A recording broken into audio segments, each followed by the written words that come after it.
because we are kings and our words matter.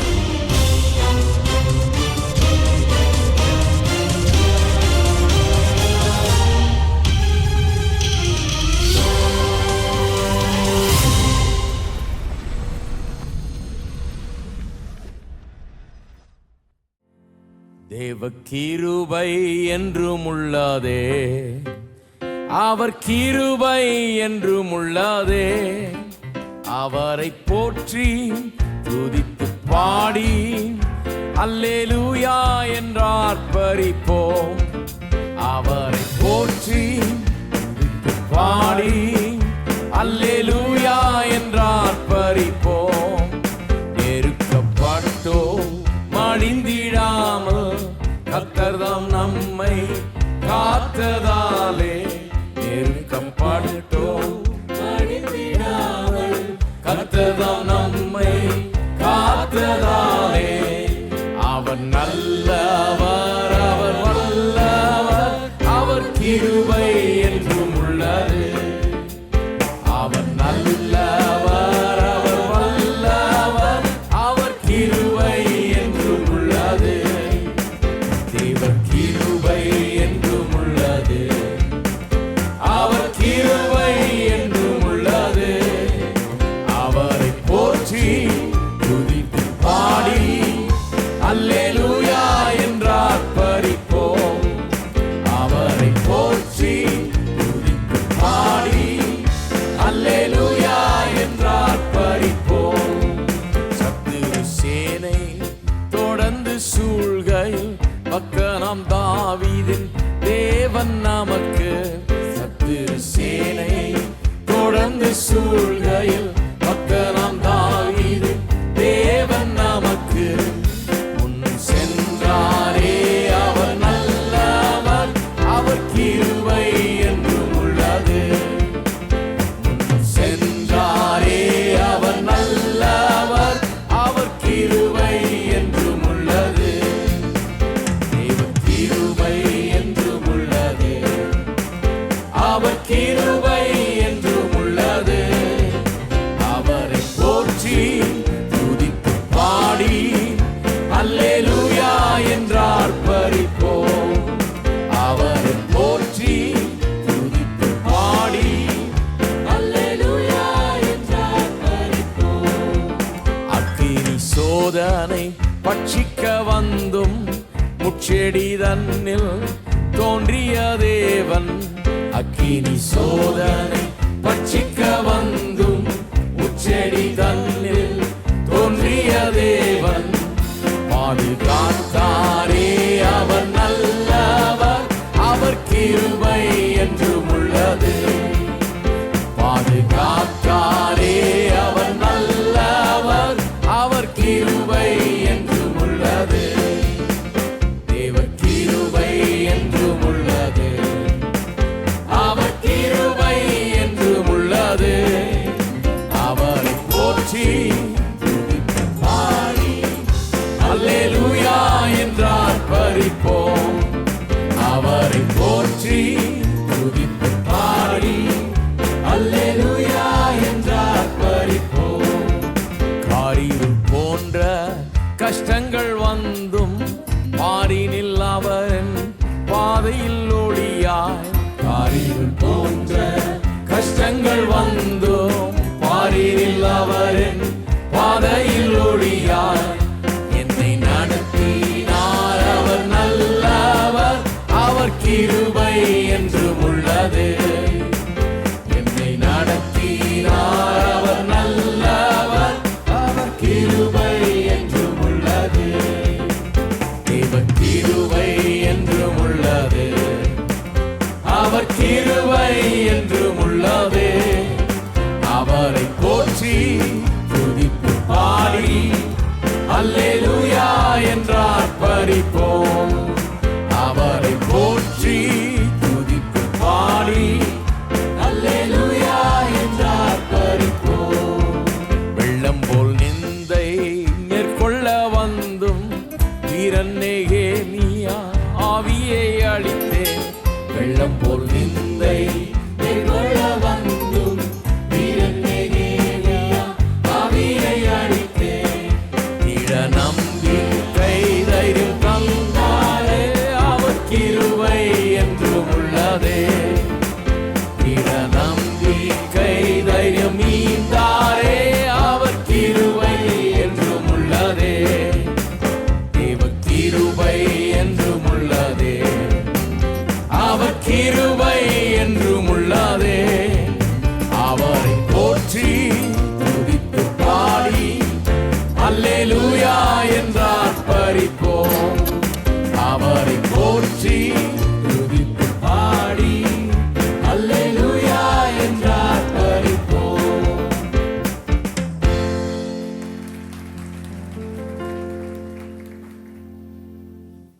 நாம் அனைவரும் தயவு செய்து எழுந்து நின்று பாடுவோம்.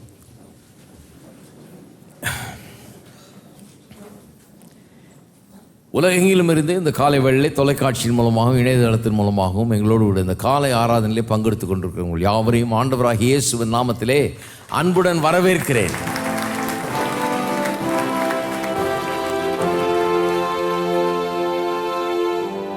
தேவனுடைய கிருபை நமக்கு என்றென்றைக்கும் உள்ள ஒன்றாய் இருக்கிறது.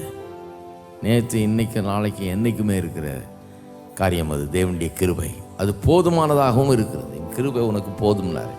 வாழ்க்கையின் எல்லா சவால்கள், எல்லா சூழ்நிலைகள், நாம் சந்திக்கிற அத்தனை பிரச்சனைகளுக்கும் தேவனுடைய கிருபை ஜெயிக்க வைக்க போதுமானதாக இருக்கிறது. ஆமென். எல்லாரும் சேர்ந்து பாடுவோம்.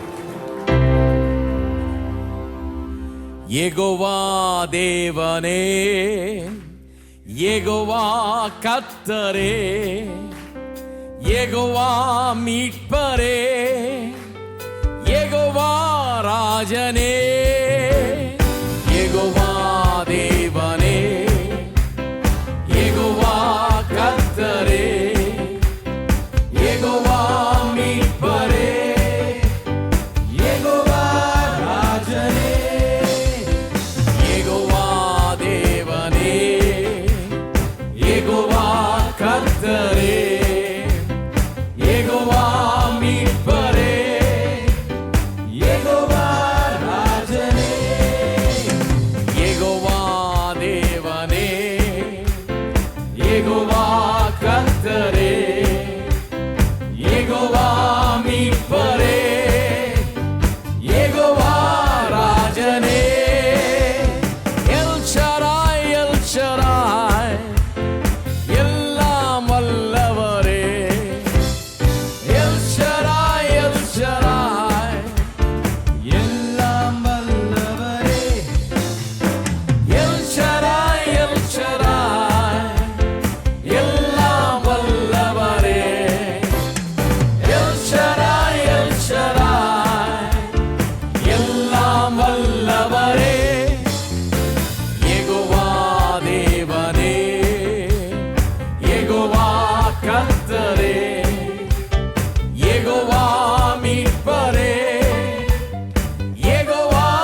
கர்த்தருடைய அன்பு, அவருடைய கிருபை, அவருடைய தயவு, இப்படிப்பட்ட காரியங்களை தான் நாம் அதிகமாய் கவனிக்க வேண்டும். அன்பு எவ்வளவு பெரியது, அவருடைய கிருபை எப்படிப்பட்டது, அவருடைய தயவு அது எப்படிப்பட்டது, இதை பற்றியே தான் கிறிஸ்தவர்களுக்குள்ள ஒரு பெரிய உணர்வு இருக்க வேணும். இந்த காலை வேளையில் கர்த்தர் அப்படிப்பட்ட ஒரு வெளிப்பாட்டை, அவருடைய கிருபையை குறித்து, அவருடைய அன்பை குறித்து, அவருடைய தயவை குறித்த வெளிப்பாட்டை நம்ம எல்லாருக்கும் தர வேண்டும். ஒரு வெளிப்பாடு உண்டாகும். அது எவ்வளவு பெருசு, அது எப்படி நமக்காக இருக்கிறது, அது நம்முடைய சொத்து, நாம் எண்ணி கூட பார்க்க முடியாத அளவுக்கு வெள்ளம் போல, ஆழ் கடலை போல அது இருக்கிறது. அவ்வளவு பெரிதா இருக்கிறது. நம்ம எல்லாரும் சேர்ந்து பாடுவோம். ஆழ்கடல் போல் பேரன்பினார், வெள்ளம் போல் மாதயா, மீட்கவே மீட்கும் பொருளாய் மீட்பராதம் சிந்தினார். இவன்மை நினைந்து துதி பாராதோ யாரும் உண்டோ, விண்ணை சேரும் நாள் வரைக்கும் அன்பரை மறப்பாரோ. இவன்வை நினைந்து துதி பாடாதோ யாரும் உண்டோ, விண்ணை சேரும் நாள் வரைக்கும் அன்பரை மறப்பாரோ. கல்வாரி மலையினுற்றே ஆழ்ந்த கன்று தோன்றுதே, நல்லீரக்க வாசல் தோறும் அன்பினாலை பாயுதே. மானதியாய் அன்புதாயை ஓய்வின்றி பொழியுதே, தேவநீதி சாந்தம் அன்பா பூவினை முத்தம் செய்யும். மானதியாய் அன்புதாயை ஓய்வின்றி பொழியுதே, தேவநீதி சாந்தம் அன்பா பூவினை முத்தம் செய்யும். ஆழ்கடல் போல் பேரன்பினார், வெள்ளம் போல் மாதயா, மீட்கவே மீட்கும் பொருளாய் மீட்பராதம் சிந்தினார். இவன்பை நினைந்து துதி பாடாதோ யாரும் உண்டோ, விண்ணை சேரும் நாள் வரைக்கும் அன்பரை மறப்பாரோ. இவன்பை நினைந்து துதி பாடாதோ யாரும் உண்டோ, விண்ணை சேரும் நாள் வரைக்கும் அன்பரை மறப்பாரோ. மானதியாய் அன்புதாய் பொழியுதே, தேவநீதி சாந்தம் அன்பா பூவினை முத்தம் செய்யும். மானதியாய் அன்புதாயை ஓய்வின்றி பொழியுதே, தேவநீதி சாந்தம்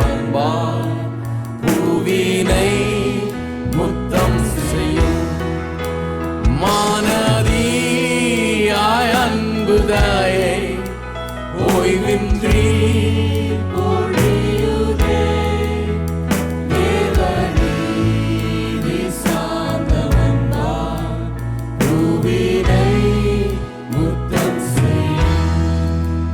மானதியாய் அன்புதாயை ஓய்வின்றி பொழியுதே. தேவநீதி சார்ந்தவன்பா பூவினை முத்தம் செய்யும். நம் அனைவரும் உள்ளங்களையும் காரங்களையும் உயர்த்தி நாம் கர்த்தரை ஸ்தோத்திரிப்போம்.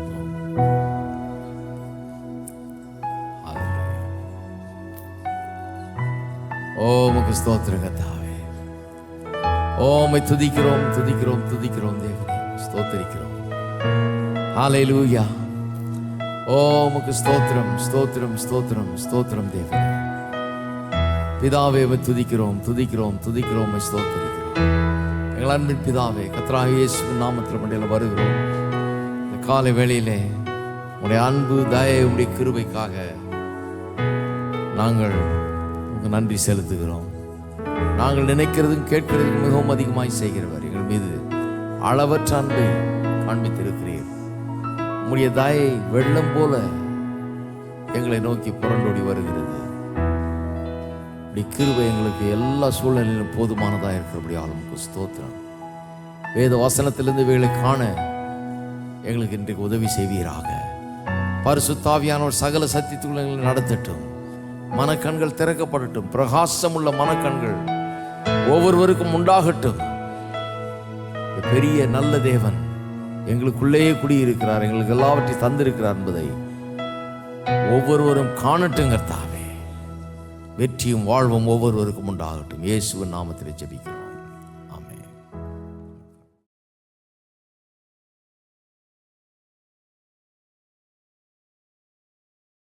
எபேசியருக்கு எழுதின நிருபம் 2ஆம் அதிகாரம்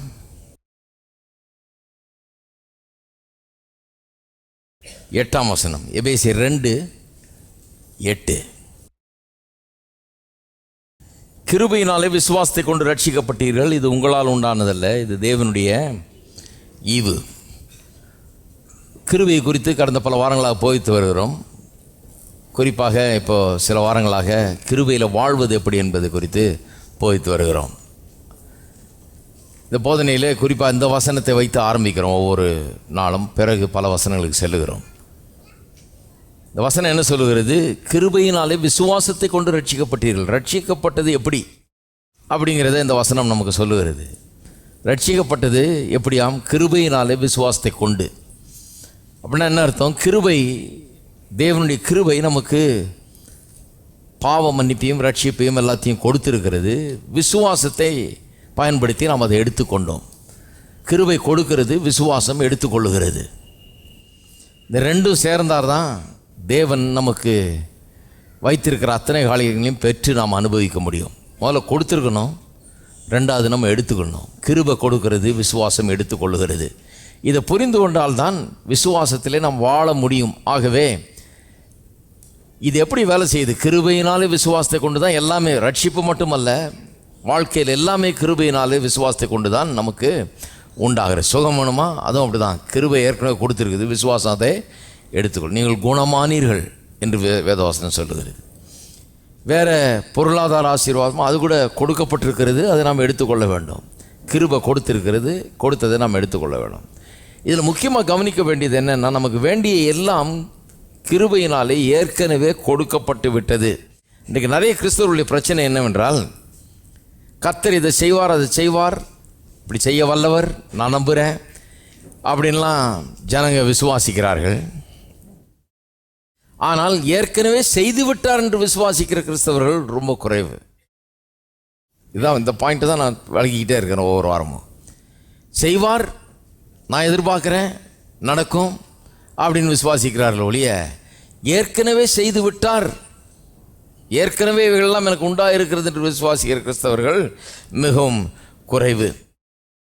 நாம் அதை பிரசங்கிக்கும் போது என்ன சொல்கிறாங்க நிறைய பேர், சொல்கிறீங்க நீங்கள் எல்லாத்தையும் கொடுத்துட்டாருன்னு, நான் எங்கே பார்க்குறேன்? ஒன்றும் பார்க்கலையே. என் கையில் காசு கிடையாது, எனக்கு வேலை கிடையாது, எனக்கு இன்னும் கல்யாணம் ஆகலை, எனக்கு இன்னும் நல்ல காரியம் எதுவும் நடக்கலை, கொடுத்துட்டாருன்றீங்க, கொடுத்ததெல்லாம் நான் ஒன்றையும் பார்க்க முடியலையேன்றாங்க. ஆகவே தான் கடந்த 2 வாரங்களாக ஒரு காரியத்தை சொல்லி வர்றேன். அது என்ன, கொடுத்துட்டாருன்னா எந்த விதத்தில் அது சொல்லியிருக்குது? ஆவிக்குரிய ரீதியிலே, ஆவிக்குரிய மண்டலத்திலே இவைகளெல்லாம் கொடுக்கப்பட்டிருக்கிறது. ஆவிக்குரிய ஒரு உலகம் என்று இருக்கிறது. நாம் இந்த இயற்கை உலகத்தில் வாழ்ந்து கொண்டிருக்கிறோம். கண்ணால் காண்கிற இந்த உலகத்தை தான் இயற்கை உலகம்ன்றோம். கண்ணால் காணக்கூடாத ஒரு உலகம் இருக்குது, அதுதான் ஆவிக்குரிய உலகம்ன்றோம். அந்த உலகத்தில் தான் ஆண்டவர் இருக்கிறார். அநேகர் என்ன நினச்சிட்றாங்க, விசுவாசிகள் கூட கண்ணால் காண்றது மட்டும்தான் உண்மை, கண்ணால் காணலைன்னா அது இல்லை அப்படின்னு நினச்சிட்றாங்க. தப்பு.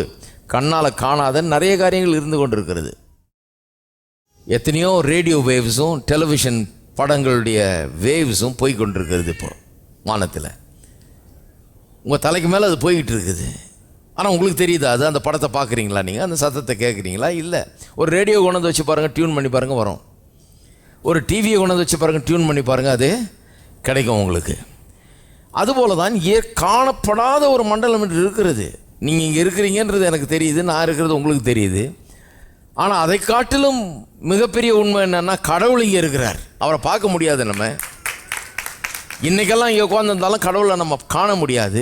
ஆனால் அவர் இருக்கிறார் என்பது உண்மை. நான் இருக்கிறது எவ்வளோ உண்மையோ, நீங்கள் இங்கே இருக்கிறது எவ்வளோ உண்மையோ, அதை காட்டிலும் பெரிய உண்மை அவர் இங்கே இருக்கிறாருன்னு. அப்போ ஆவிக்குரிய மண்டலம் என்கிறது ஒரு நிஜம் என்கிறது மட்டுமல்ல, அது இந்த இயற்கை மண்டலத்தை காட்டிலும் மேன்மையானதாக, பெரியதாக, வல்லமை மிக்கதாக இருக்கிறது. ஏன்னா இந்த ஆவிக்குரிய மண்டலத்திலிருந்து தான் இந்த மண்டலம் உருவானது. The spiritual realm brought into being the physical realm. ஆவிக்குரிய மண்டலம் என்பது இந்த காண்கிற இந்த உலகத்தை, இந்த காண்கிற எல்லாவற்றையும் உண்டாக்கினது. ஆவிக்குரிய உலகத்தில் இருக்கிற அந்த ஆண்டவர் தான் இதெல்லாத்தையும் உண்டாக்கினார். அங்கிருந்து தான் இதெல்லாம் வந்தது. அதுதான் இதை உண்டாக்குச்சுன்னா அப்போ எது பெருசு? உண்டாக்குனது தான் பெருசு, உண்டானதல்ல. உண்டாக்குனது தான் பெருசு. அப்போ நான் சொல்லுகிறேன், இந்த ஆவிக்குரிய மண்டலம் என்கிறத ரொம்ப கவனிக்கணும். ஏன்னா அது ரொம்ப நிஜம். பார்க்கலனாலும் அது இருக்குது.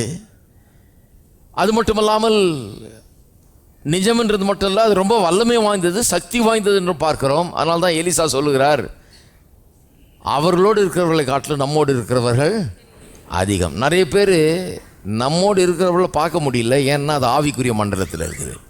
தேவதூதர்களை பற்றி சொல்கிறார். அவர் கண்ணை திறவும்னு சொல்லி தேவன்கிட்ட ஜெபம் பண்ணுறார். இந்த வேலைக்காரனுடைய கண்களை திற. அவன் பதறி போயிருக்கிறான். ஐயோ ஆண்டவரே, நம்ம என்ன செய்வோன்னு. கண்ணை திறவுன்னு ஜெபம் பண்ணுறாரு. அப்புறம் அவன் பார்க்குறான். எதால் பார்க்குறான்? இந்த கண்ணால் பார்க்கல. கடவுள் அப்படி செய்கிறாருங்கிற அந்த விசுவாச கண்களால் பார்க்கிறான். எலிசா எப்படி நம்பினார்? வாஸ்திருக்கிறாரு சங்கீதக்காரன் சொன்னதை. தம் தேவதூதர்களுக்கு தேவன் கட்டளையிடுவார், உன் பாதம் கல்லில் இடராதபடிக்கு அவர்களுடன் ஏந்தி கொண்டு போவார்கள்.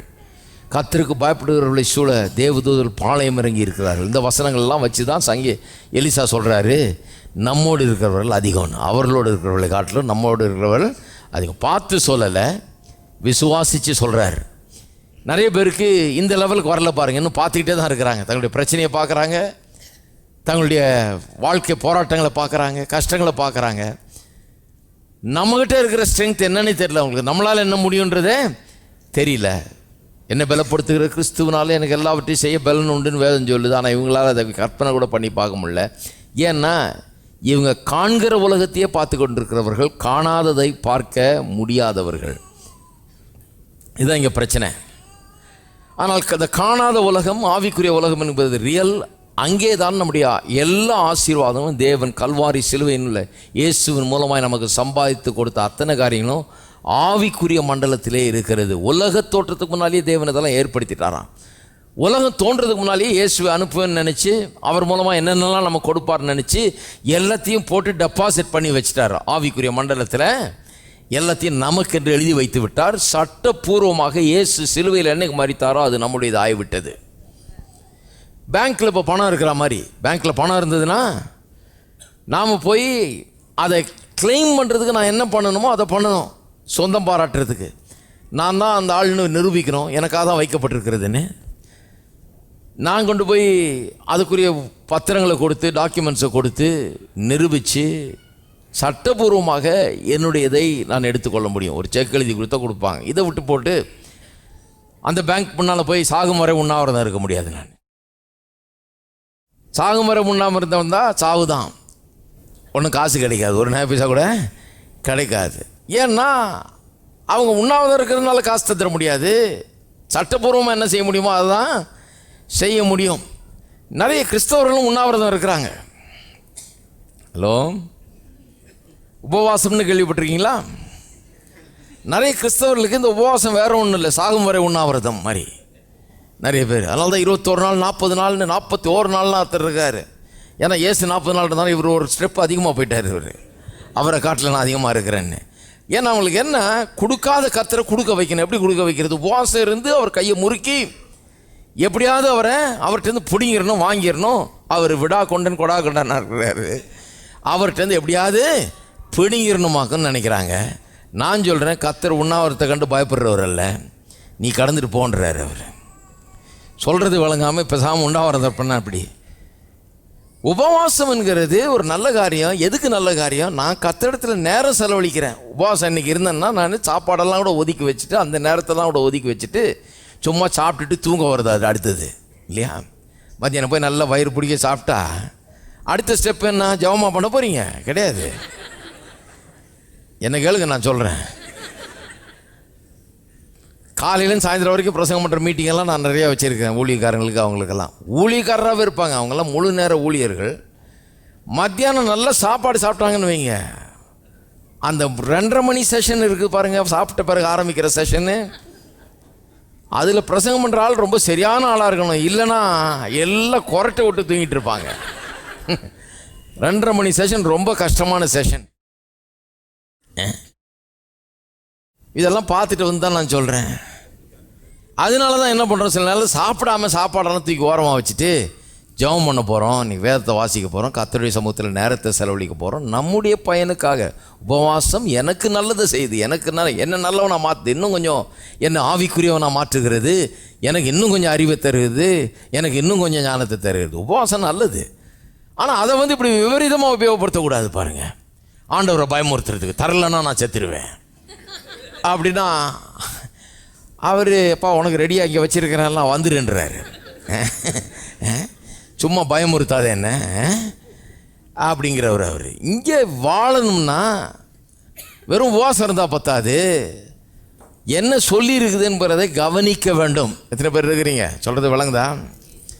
அப்போ என்ன சொல்லியிருக்காரு? நீ உபவாசமும் இருக்க வேணாம், ஒன்றும் இருக்க வேணாம், நான் தான் உனக்கு எல்லாத்தையும் கொடுத்துட்டேனே. நான் கொடுக்காதவனாக இருந்தால் நீ இருந்து சாக போகிறேன்னு சொல்லி இப்போ போராட்டம் பண்ணலாம். எதையெல்லாம் நான் கொடுத்துருக்கணும் அதை பெற்றுக்கொள்கிறதுக்கு நீ உபவாசம் இருக்க வேண்டியதில்லை. எதையெல்லாம் நான் கொடுக்க மாட்டேனோ அதை பெற்றுக்கொள்கிறதுக்கு நீ உபவாசம் இருந்தாலும் கிடைக்காது. இதுதான் உண்மை.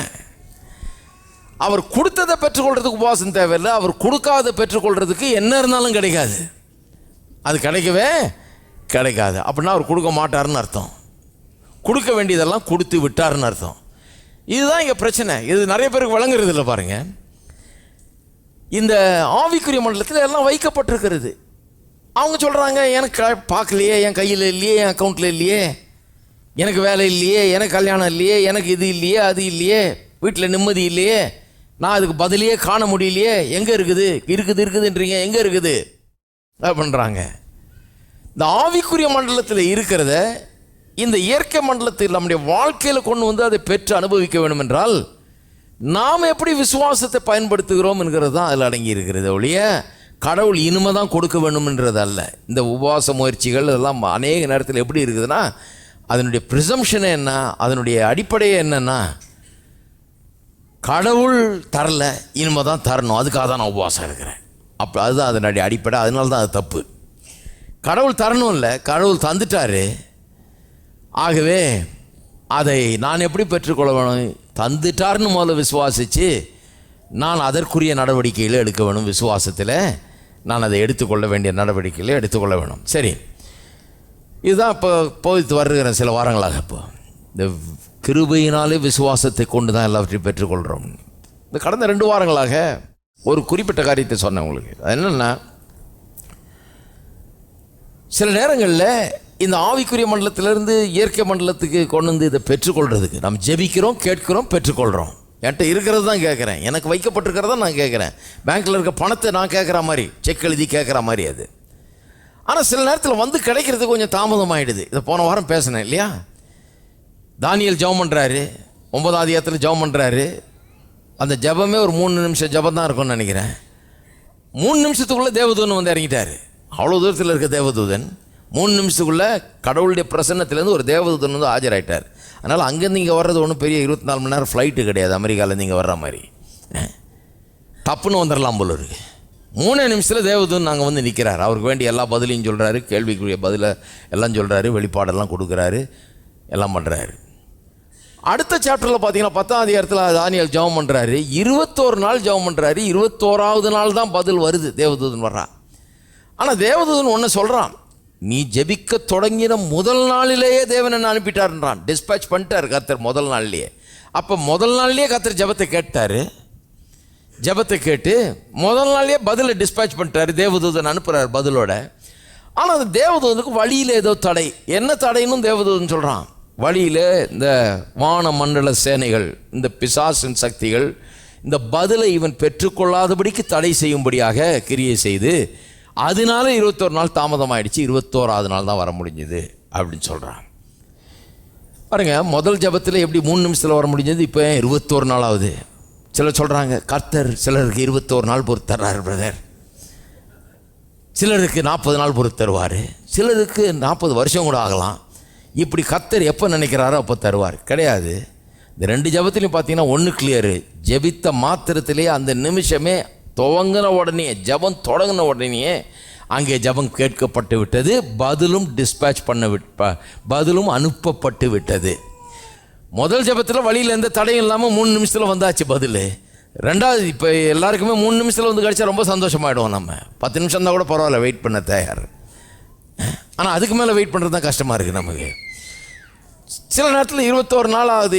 இந்த மாதிரி 21 நாள் டிலே என்னும்போது சொல்கிறான், பிசாசின் சேனைகள் வந்து என்னை தடை செய்து நிறுத்த பார்த்துச்சின்னு.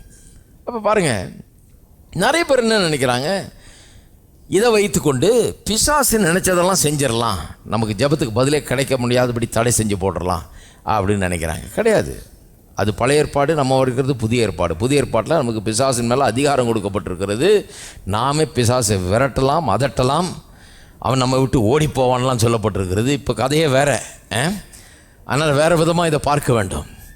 ஆனால் நிறைய பேர் என்ன நினைக்கிறாங்க, நம்ம ஜெபத்துக்கு நம்ம பெற்றுக்கொள்ளக்கூடிய காரியங்களை தடை செய்து நம்மளை பெற்றுக்கொள்ளாமபடி பண்ணிடலாம்க்கும் பிசாசு, அவன் நினச்சா பண்ணிடலாம் அப்படிங்கிறதுல ரொம்ப ரொம்ப தீவிரமாக இருக்கிறாங்க நிறைய பேர். அதை அப்படி செஞ்சிருவானாக்கும், பிசாசு செஞ்சிருவானாக்கும் அப்படிங்கிற விதத்தில் அவங்க அந்த பிசாசினுடைய போராட்டத்தை ரொம்ப பெரிய போராட்டமாக நினைக்கிறாங்க. அப்போ அதை எடுத்து இவங்க ஒரு பெரிய போர் தொடுக்க வேண்டும்னு நினைக்கிறாங்க. அமெரிக்காவெலாம் பாருங்கள், சில குரூப்ஸ் இருக்குது, இந்த ஸ்பிரிச்சுவல் வார்ஃபேர் அப்படிங்கிற ஒரு இதை எடுத்துக்கிட்டு ரொம்ப எக்ஸ்ட்ரீமுக்கு போயிட்டாங்க. அந்த காலத்தில் எனக்கு ஞாபகம் இருக்குது, நிறைய பேர் பிசாசே இல்லைன்னு சொல்ல ஆரம்பிச்சிட்டாங்க. பிசாசே இல்லைன்னு சொல்லி அமெரிக்காலாம் எனக்கு ஞாபகம் இருக்குது, என்ன பண்ணாங்க, எல்லா பிசாசும் ஆப்பிரிக்காவிலையும் இந்தியாவிலையும் எங்கேயோ தேர்ட் வேர்ல்டு கண்ட்ரிஸில் தான் இருக்குது, இங்கே ஒன்றும் பிசாசு இல்லைன்ட்டாங்க. நம்ம ஊரில் ஒன்றும் பிசாசு இல்லை, நம்ம நவநாகரிக உலகமாக்கும், இங்கே பிசாசு இல்லைன்னு இப்போ தான் கண்டுபிடிச்சிருக்காங்க இங்கே நிறைய பிசாசு இருக்குதுன்னு. இப்போ பிசாசு இல்லைன்னு சொல்கிற ஆள் ரொம்ப குறைஞ்சி போச்சு. இங்கே பிசாசு இருக்குதுன்னு தெரியும், நம்ம ஆளுங்க என்ன பண்ணிட்டாங்க, இதை ரொம்ப ஓவராக எடுத்துகிட்டு போயிட்டாங்க இந்த பக்கம். அவங்க அந்த எக்ஸ்ட்ரீம் பிசாசே இல்லைன்னு, இவங்க என்ன பண்ணாங்க, எதுக்கு எடுத்தாலும் பிசாசு, என்ன எடுத்தாலும் பிசாசு பிசாசு பிசாசு பிசாசு. ஒரு அரை மணி நேரம் ஜெபம் பண்ணாங்க, அது 25 நிமிஷம் பிசாசிட்டு தான் பேசிகிட்டு இருப்பாங்க. போ பிசாசு, ஆய் பிசாசு, போ ஆய் ஊன்ட்டு இருப்பாங்க. இந்த பிசாசிட்ட பேசுறதுக்கே 25 நிமிஷம் சரியாக போச்சு. மீதி 5 நிமிஷத்தில் ஆண்டவர்கிட்ட ஜாடமாடியாக ஒரு 2 வார்த்தை சொல்லிட்டு வர்றது. ஜெபம்ங்கிறது ஆண்டவர்கிட்ட பண்ணுறதுங்க, பிசாசிட்ட பண்ணுறது கிடையாது. நிறைய பேருக்கு இந்த ஜெபமே இந்த பிசாசை எதிர்க்கிற ஒரு பெரிய வேலையாக தான் இருக்குது ஒழிய, இது ஆண்டவர்கிட்ட பேசுகிற ஒரு நேரமாக தெரியல அவங்களுக்கு. ஏன்னா பிசாசை பற்றி அவ்வளோ பெரிய ஒரு ப்ரீஆக்கிபேஷன், அவளுடைய மனமெல்லாம் பிசாசின் எண்ணங்களால் நிறைஞ்சிருக்குது. பிசாசு பெரிய அவன் இருக்கிறான் அப்படின்னு சொல்லிட்டு நினச்சிக்கிட்டு அதை பெருசாக நினச்சிட்டு இது பண்ணுறாங்க. அமெரிக்காலெலாம் பார்த்தீங்கன்னா எனக்கு ஞாபகம் இருக்குது, இந்த ஸ்பிரிச்சுவல் வார்ஃபேர்னு பெரிய ஒரு போதனை அது மூலமாக எழுப்பி பெரிய குழப்படி பாருங்கள். என்ன பண்ணுறாங்க, ஒரு பிளேன் எடுத்துக்கிட்டு சார்ட்டர் பண்ணிக்கிட்டு 300 பேர் போகிற மாதிரி ஒரு பிளேனை வாடகைக்கு எடுத்துனா எவ்வளோ ஆகும் தெரியுமா உங்களுக்கு, கோடிக்கணக்கான ரூபாய் ஆகும். வாடகைக்கு எடுத்துக்கிட்டு ஏதோ ஒரு பட்டணத்தை டார்கெட் பண்ணி, அந்த பட்டணத்தில் ரொம்ப பேய் பிசாசு இருக்குதான், அதனால் அந்த பேய் பிசாசெல்லாம் ஒழிக்கணும். வான மண்டல அந்த பட்டணத்துக்கு மேலே பிசாசுகள் இருந்துக்கிட்டு எல்லா விதமான சாபக்கேடுகளையும் எல்லா அழிவுகளையும் உண்டாக்கிட்டு இருக்குதுன்னு சொல்லிட்டு என்ன பண்ணுறாங்க, ஒரு பிளேனில் ஏறி அந்த பட்டணத்தை சுற்றி பறந்து வர்றாங்க. சுற்றி நாள் முழுக்க அந்த பிளேன் வருது, பெட்ரோலை போட்டுக்கிட்டு வாடகைக்கு எடுத்துக்கிட்டு. இதில் 300 பேர் கிறிஸ்தவங்க உட்காந்துக்கிட்டு, எல்லாம் ஆவிக்குரிய கிறிஸ்தவங்க பாருங்கள், பட்டணத்தை சுற்றி வந்து ஜெபம் பண்ணிகிட்டு இருக்கிறாங்க அந்த பட்டணத்துக்காக. அவங்களுக்கு என்ன நம்பிக்கை, அங்கே போய் பறந்துக்கிட்டு ஜெபம் பண்ணுறாங்கன்னா, வானமண்டல சேனை அது வானத்தில் இருக்குதுல்ல பிசாசு, அங்கே பக்கத்தில் போயிடணும் அப்படின்னு சொல்லி இல்லைன்னா என்ன பண்ணிடுறாங்க, ஒரு 100 அடுக்கு மாடி பில்டிங்கில் ஏறிட்டு அங்கே 100வது மாடியில் போய் ஒரு ப்ரேயர் மீட்டிங் வைக்கிறது. ஏன்னா அங்கேருந்து பக்கமாக இருக்கும்ன்ட்டு. இல்லைன்னா ஏதாவது ஒரு மலை மேலே போயிட்டு அங்கே ப்ரேயர் மீட்டிங் வைக்கிறது. ஏன்னா அங்கேருந்து இந்த பிசாசுகளுக்கெல்லாம் ரொம்ப கிட்ட இருக்குன்னு சொல்லி அப்படி வைக்கிறது. இப்படியெல்லாம் பண்ணி பாருங்கள், ஊரே ஒரு பெரிய குழப்படியாக இருக்குது. ஏன்னா அவங்க என்ன சொல்கிறாங்க, நாங்கள் போய் இந்த பிசாசை எதிர்த்து போராடி நம்ம பட்டணத்துக்கு சுபிட்சத்தையும் சுகத்தையும் நன்மையும் கொண்டு வரணுமாக்கும். அதனால் இந்த பிசாசை எதிர்த்து போராடுறதுக்கு நம்ம இப்படியெல்லாம் பண்ண வேண்டியதாக இருக்குது. இன்னும் சிலர் சொல்கிறாங்க, ஒருத்தர் எனக்கு எழுதியிருந்தார், உங்கள் சபையை சுற்றி 308 பிசாசின் அரண்கள் இருக்கிறது. 318 இன்னும் ஞாபகம் இருக்குது எனக்கு. இதுக்கு ஒரு பெரிய கமிட்டி அமைச்சு சென்னையில், அந்த கமிட்டியில் நிறைய போதர்கள்லாம் தலைவராக போட்டு, செக்ரட்டரி ட்ரெஷரர் எல்லாம் போட்டு இப்படி என்ன பண்ணுறாங்க, இதை எதிர்த்து போராடுறதுக்கு இப்போ நீங்கள் வந்து உங்கள் சபையிலிருந்து 318 குழுக்களை, ஜபக்குழுக்களை ஏற்படுத்த வேண்டும். 318 பேர் இன்சார்ஜாக போட்டு அவங்களுக்கு கீழே சிலரை ஜபிக்க பண்ணி இந்த 308 பிசாசின் கோட்டைகளை தகர்த்து எரியறதுக்காக நீங்கள் எதாவது பண்ண வேணும் அப்படின்னாங்க. நான் போகவே இல்லை அதுக்கு. ஏன்னா எனக்கு இந்த பிசாசுக்கு முக்கியத்துவம் கொடுக்குற வேலையை எனக்கு பிடிக்காது பாருங்கள். அவனை பெரிய இது மாதிரி பண்ணிட்டு நம்ம போய் நின்றுக்கிட்டு இவனுக்கு ஏதோ பண்ணணுன்ட்டு வேறு வேலை கிடையாது. இந்த பிசாசை பெரிய முக்கியஸ்தனாக நம்ம கருதுவதே தப்பு, நினைப்பதே அங்கேயே நம்ம ராங்காக போயிடுறோம். எனக்கு அதனாலே அது பிடிக்கல. எனக்கு ஒன்று புரியுது, பிசாசு ஒருத்தன் இருக்கிறான்னு தெரியும். ஆமாம் கிரியை செய்கிறானா, ஆமாம் கிரியை செய்கிறான், அவனால் பல கெட்ட காரியங்கள் நடக்குது. ஆமாம் நடக்குது, உலகத்தில் இவ்வளோ கெட்ட காரியம் நடக்குதுன்னா கண்டிப்பாக பிசாசு பின்னால் இருந்துட்டு வேலை செஞ்சுட்டு தான் இருக்கிறான், எல்லாம் பண்ணிட்டு தான் இருக்கிறான், அது நடந்துக்கிட்டு தான் இருக்குது. இதுக்கு பதில் என்ன, இதுக்கு பதில் என்னன்னா, பிசாசு என்ன பண்ணுறான், பிசாசு ஒன்றும் பெரிய சக்தி வாய்ந்தவனுங்கள்ல, அவன் தோற்கடிக்கப்பட்ட எதிரி. அவன்கிட்ட எந்த சக்தியும் கிடையாது, எந்த இதுவும் அவன் நினச்சி எதையும் ஒன்று பண்ணிட முடியாது பாருங்கள். அவன் போய் எதுவும் ஃபோர்ஸ் பண்ணி ஒன்றும் பண்ணிட முடியாது. இந்த பட்டணத்திலேயோ இந்த ஊர்லேயோ இந்த நாட்டிலேயோ அல்லது நம்முடைய வாழ்க்கையிலேயோ அவன் வந்து ஏதோ ஒரு வல்லமையை சக்தியை பயன்படுத்தி எதையும் பண்ணிவிடவே முடியாது. அப்பேற்பட்ட சக்தி அவனிடத்தில் கிடையாது. அதனால தான் சொல்லியிருக்குது வேதம், யாரை விழுங்கலாமோ என்று வகை தேடி சுற்றி திரிகிறான். ஏன் வகையெல்லாம் தேட வேண்டியதாக இருக்குது, சுற்றி திரிய வேண்டியதாக இருக்குதுன்னா, ஏன்னா எல்லாரையும் விழுங்க முடியாது. அப்படிப்பட்டவன் பிசாசு. அதனால் அவன்கிட்ட ஒன்றும் பெரிய சக்தி கிடையாது, அவன் ஒன்றும் பண்ண முடியாது. அவன்கிட்ட இருக்கிற ஆயுதமே தந்திரம் என்கிற ஒரு ஆயுதம்தான். தந்திரமாக வஞ்சனையாக ஏமாற்றி பொய்யும் புரட்டியும் பேசி ஏமாற்றி ஜனங்களை ஏமாற்றி வேலை செய்கிறது தான் அவனுடைய வேலை. ஆகவே ஏமாறும்போது ஜனம் என்ன பண்ணுறாங்க, பிசாசுக்கு இவர்கள் தான் அதிகாரம் கொடுத்துட்றாங்க. ஏமாந்து போய் அவன் ஒன்றும் வல்லமை இல்லாமல் இருக்கிறான், இவனுக்கு வல்லமையை கொடுத்துட்றாங்க. இது எப்படின்னா பாருங்கள், ஒரு ஆள் ஏமாந்த ஆள் இருக்காருன்னு வச்சுங்க, பேக்குன்னு சொல்லுவோமே நம்ம ஊரில் மெட்ராஸ் பாஷையில். அப்படி ஒரு பேக் ஒருத்தர் இருக்காருன்னு வச்சுக்குவோம். அவர்கிட்ட இருக்கிறதெல்லாம் எடுக்கிறதுக்கு, அவர் வாழ்க்கையை கெடுக்கிறதுக்கு, குடிச்சவராகிறதுக்கு ஒருத்தன் வரான்னு வைங்க, ஒரு ஏமாத்து பேர்வழி வந்து ரொம்ப நல்லா பேசி பழகியப்பா, உனக்கு யாருமே உதவி செய்கிறது இல்லையா, உன் குடும்பத்தாரெலாம் யாரும் உன்னை கவனிக்கிறது இல்லையா, நான் இருக்கிறேன், நான் எதுக்கு இருக்கிறேன், நான் உனக்கு எல்லாம் பண்ணித்தரேனாக்கும், நீ என்ன நம்பு, நீ இதை பண்ணினா இவ்வளோ கிடைக்குமாக்கும், உனக்கு இத்தனை லட்சம் உன் கைக்கு வருமாக்கும், அப்படி ஆக்கும் இப்படி ஆகும்னு சொல்லி என்னத்தையோ பேசி பாவம் ஒன்றும் சரியாக படிக்க தெரியாது, சரியாக ஒன்றும் புத்தி கிடையாது, ஒரு தீர்மானத்தை எடுக்க தெரியாது. அவன்கிட்ட போய் இந்த பேப்பரில் கையெழுத்து போடு நான் பார்த்துக்கிறேன்னு சொல்லி கடன்னு 5-6 கையெழுத்தை வாங்கலான்னு வைங்க. வெத்து பேப்பர்லாம் வாங்குவானுங்க, வாங்கிடுறான். வாங்கிட்டு அப்புறம் பார்த்தீங்கன்னா உங்கள் பேரில் இருக்கிறதெல்லாம் அவன் பேருக்கு திருப்புறான். நீங்கள் கையெழுத்தை போட்டோன்னே என்ன ஆகிடுச்சு, அவனுக்கு பவர் வந்துடுது, அவனுக்கு வல்லமை வந்துடுது. அவனுக்கு வல்லமை இருந்ததா, பவர் இருந்ததா, இல்லை, நீங்கள் தான் கொடுத்தீங்க. நிறைய கிறிஸ்தவர்கள் என்ன பண்ணுறாங்க, இன்றைக்கி பிசாசுக்கு வல்லமையும் அதிகாரத்தையும் கொடுக்கறதே இவங்க தான். இவங்கள்ட்ட இருக்கிற வல்லமையும் அதிகாரத்தை என்ன பண்ணுறாங்க, அவங்ககிட்ட கொடுத்துட்றாங்களோ இல்லையா, அவங்ககிட்ட எதுவும் கிடையாது. அவன் கீழே தள்ளப்பட்டவன், வானத்தில் இருந்தவன், ரொம்ப ஜகஜோதியாக ரொம்ப ஓஹோன்னு இருந்தவன். அவனை பிடிச்சி கீழே தள்ளினாங்க பாருங்க. கீழே தள்ளின நாள்லேருந்து கூட அவன் வீடு கூட இல்லாமல் சுற்றிக்கிட்டு இருக்கிறான் பாவம். ஒன்றும் வாசம் பண்ணுறதுக்கு ஒரு இடம் கூட கிடையாது. நம்மெல்லாம் ஆளாளுக்கு ஒரு வீட்டிலேருந்து வர்றோம். அவன் சுற்றிக்கிட்டே இருக்கிறானா. சுற்றிக்கிட்டே இருக்கிற ஆள் நம்மளை மாதிரி ஆள் என்ன பண்ண முடியும்? நம்ம அவனை விட நல்லா இருக்கிறாங்க. ஹலோ, அவன் எங்கடா போய் குடியிருக்கலான்னு சொல்லி எங்கேயாவது இடம் கிடைக்குமான்னு சுற்றிக்கிட்டே இருக்கிறானா. அப்பேற்பட்ட ஒரு ஓட்டாண்டி, ஒன்றுமில்லாதவன். அவன் உங்களுக்கு பெருசாக ஒன்றும் செஞ்சிட முடியாது. அவனுக்குள்ள ஒரு பெரிய சக்தி கிடையாது, ஒன்றும் கிடையாது, இந்த வல்லமையும் கிடையாது, ஒன்றும் கிடையாது. அவன் தோற்கடிக்கப்பட்டவன். கல்வாரி சிலுவையில் இயேசு அவனை தோற்கடித்தார். அதெல்லாம் காண்பிக்க போகிறேன் இந்த வாரம், அடுத்த வாரம். இப்படிப்பட்ட பிசாசு அவன்கிட்ட இருக்கிற ஒரே ஒரு ஆயுதம் என்ன? தந்திரம். பொய் சொல்லலாம், புரட்ட சொல்லலாம். ஒன்றுமே இல்லைனாலும் எதையா ஒன்று சொல்லி உங்களை ஏமாற்றி ஏமாந்த ஆளை கவுக்கலாம். இதுதான் பண்ணுற வேலை. நிறைய கிறிஸ்தவங்க ஏமாறதுக்கு ரெடியாகவும் இருக்கிறாங்க. அவன்கிட்ட ஏமாந்தது மட்டும் இல்லை, மற்றவங்க ஏமாறுறதுக்கு காரணமாகவும் இருக்கிறாங்க. எப்படி காரணமாக இருக்கிறாங்க? எங்கே போகிற, எந்த வீட்டுக்கு போனாலும், எங்கே போனாலும் பிசாசு பிரச்சனை உனக்கு.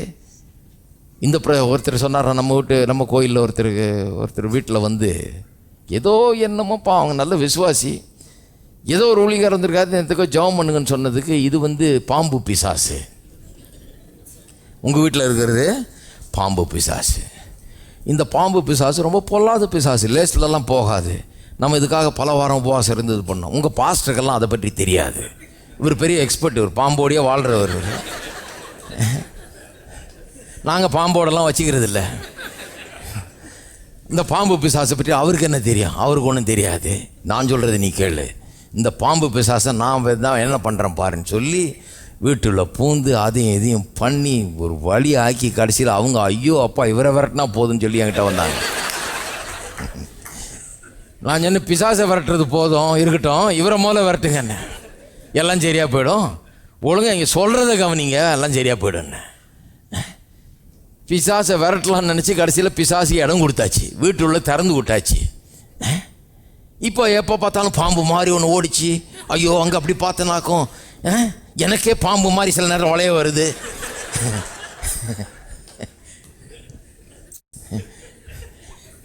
இப்படி எல்லாம் பாருங்க. இப்போதான் எனக்கு ஞாபகம் இருக்குது, நாங்கள் சின்ன வயசாக இருக்கும்போது ரொம்ப கலாட்டா பண்ணிட்டு கிடப்போம்.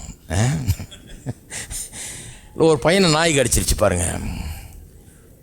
நாய் கடித்த உடனே எங்கள் குரூப்பில் இருந்தவன் ஒருத்தன் அவன் சொல்லிட்டான், ஏய் பாத்துரா வாளுகள் வளருதான்னு பாரு, அந்த மாதிரிலாம் ஆகும்னு சொல்கிறாங்க அப்படின்னு சொல்லி அந்த பையனுக்கு ஒரே பயம். அவனுக்கு அப்பப்போ பார்த்துக்கிறது, செக் பண்ணிக்கிறான் வாளு. இந்த மாதிரி நல்லா இருந்த வீட்டுள்ள இது பாம்பு பிசாசாக்கும், லேஸில் போவாதாக்கும், அப்படியாக்கும் இப்படியாக்குன்னு சொல்லி அவங்க மனசை மாற்றி அவங்கள குழப்பம் பண்ணி கடைசியில் அவங்க கடைசியில் படாத பாடுபட்டு அதுலேருந்து விடுபடுறதுக்கு என்கிட்ட வந்தாங்க. பாம்பை பற்றி தெரியாத ஆள்கிட்ட. ஒன்றும் இல்லை, 2 நாள் எல்லாம் சரியாக போச்சு. அவரை விரட்டினாங்க, அதுக்கப்புறம் இவங்க சரியாயிட்டாங்க. மனம் தெளிவாக அடைஞ்சிருச்சு, வேறு ஒன்றுமே பிரச்சனையே கிடையாது. அதனால தான் சொல்கிறேன், இந்த மாதிரி கிறிஸ்தவர்கள் நிறைய இவங்க ஏமாறுறது மட்டும் இல்லை, சாத்தானை பெருசாக்கி பிரபலமாக்கி அவனை பெரிய சக்தி வாய்ந்தவனை போல காட்டி மற்றவங்களாம் ஏமாறுறதுக்கு, மற்றவர்கள்லாம் பயப்படுகிறதுக்கு காரணமாகி விடுகிறார்கள். நல்லா கவனிக்க வேண்டும். ரொம்ப பெரிய தப்பு, ரொம்ப பெரிய தப்பு, அது செய்யவே கூடாது. ஆகவே இன்றைக்கு சில காரியங்களை நான் சுட்டி காண்பிக்க வேணும். குறிப்பாக 3 வசனங்கள் டீல் பண்ண போகிறேன். அதில் ஒரு வசனம் தான் இன்றைக்கி டீல் பண்ண முடியும், ஏன்னா அதிலே நிறைய சொல்ல வேண்டியது இருக்குது. இந்த ஒரு வசனத்தை இன்னைக்கு டீல் பண்ணுவோம், அடுத்த 2 வசனங்களை அடுத்த வாரம் நம்ம டீல் பண்ணுவோம். முதல் வசனம் எபேசியர் 6ஆம் அதிகாரம். எபேசியர் 6ஆம் அதிகாரம் 10-12 வரை. கடைசியாக என் சகோதரரே, கர்த்தரிலும் அவருடைய சத்துவத்தின் வல்லமையிலும் பலப்படுங்கள். நீங்கள் பிசாசின் தந்திரங்களோடு எதிர்த்து நிற்க திராணி உள்ளவர்களாகும்படி தேவனுடைய சர்வாயுத வர்க்கத்தையும் தரித்து கொள்ளுங்கள். பாருங்க, பிசாசின் தந்திரங்களோடு எதிர்த்து நிற்க திராணி உள்ளவர்களாகும்படி தேவனுடைய சர்வாயுத வர்க்கத்தையும் தரித்து கொள்ளுங்கள். ஏனெனில் மாம்சத்தோடும் இரத்தத்தோடும் அல்ல, துரைத்தனங்களோடும் அதிகாரங்களோடும் பிரபஞ்சத்தின் அதிகார லோகாதிபதிகளோடும் வான மண்டலங்களில் உள்ள பொல்லாத ஆவிகளின் சேனைகளோடும் நமக்கு போராட்டம் உண்டு.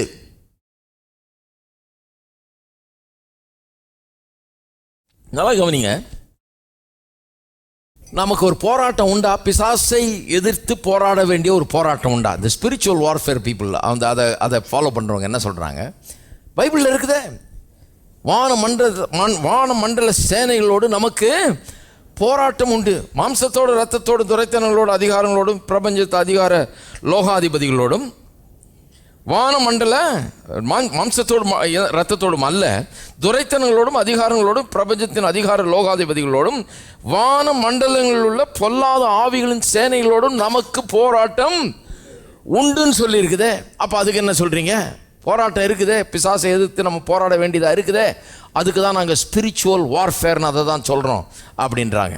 நான் நம்புகிறேன், ஸ்பிரிச்சுவல் வார்ஃபேரை நம்புகிறேன். ஆனால் இவங்க பண்ணுற வார்ஃபேர் ஸ்பிரிச்சுவல் வார்ஃபேர் கிடையாதுன்னு தான் சொல்கிறேன் நான். போராட்டம் உண்டா? உண்டு. ஏன்னா பிசாசுன்னு ஒருத்தன் இருக்கிறான், அவனுக்கு வானமண்டல சேனைன்னு ஒன்று இருக்குது, பிசாசுன்னு கூட்டம்னு ஒன்று இருக்குது.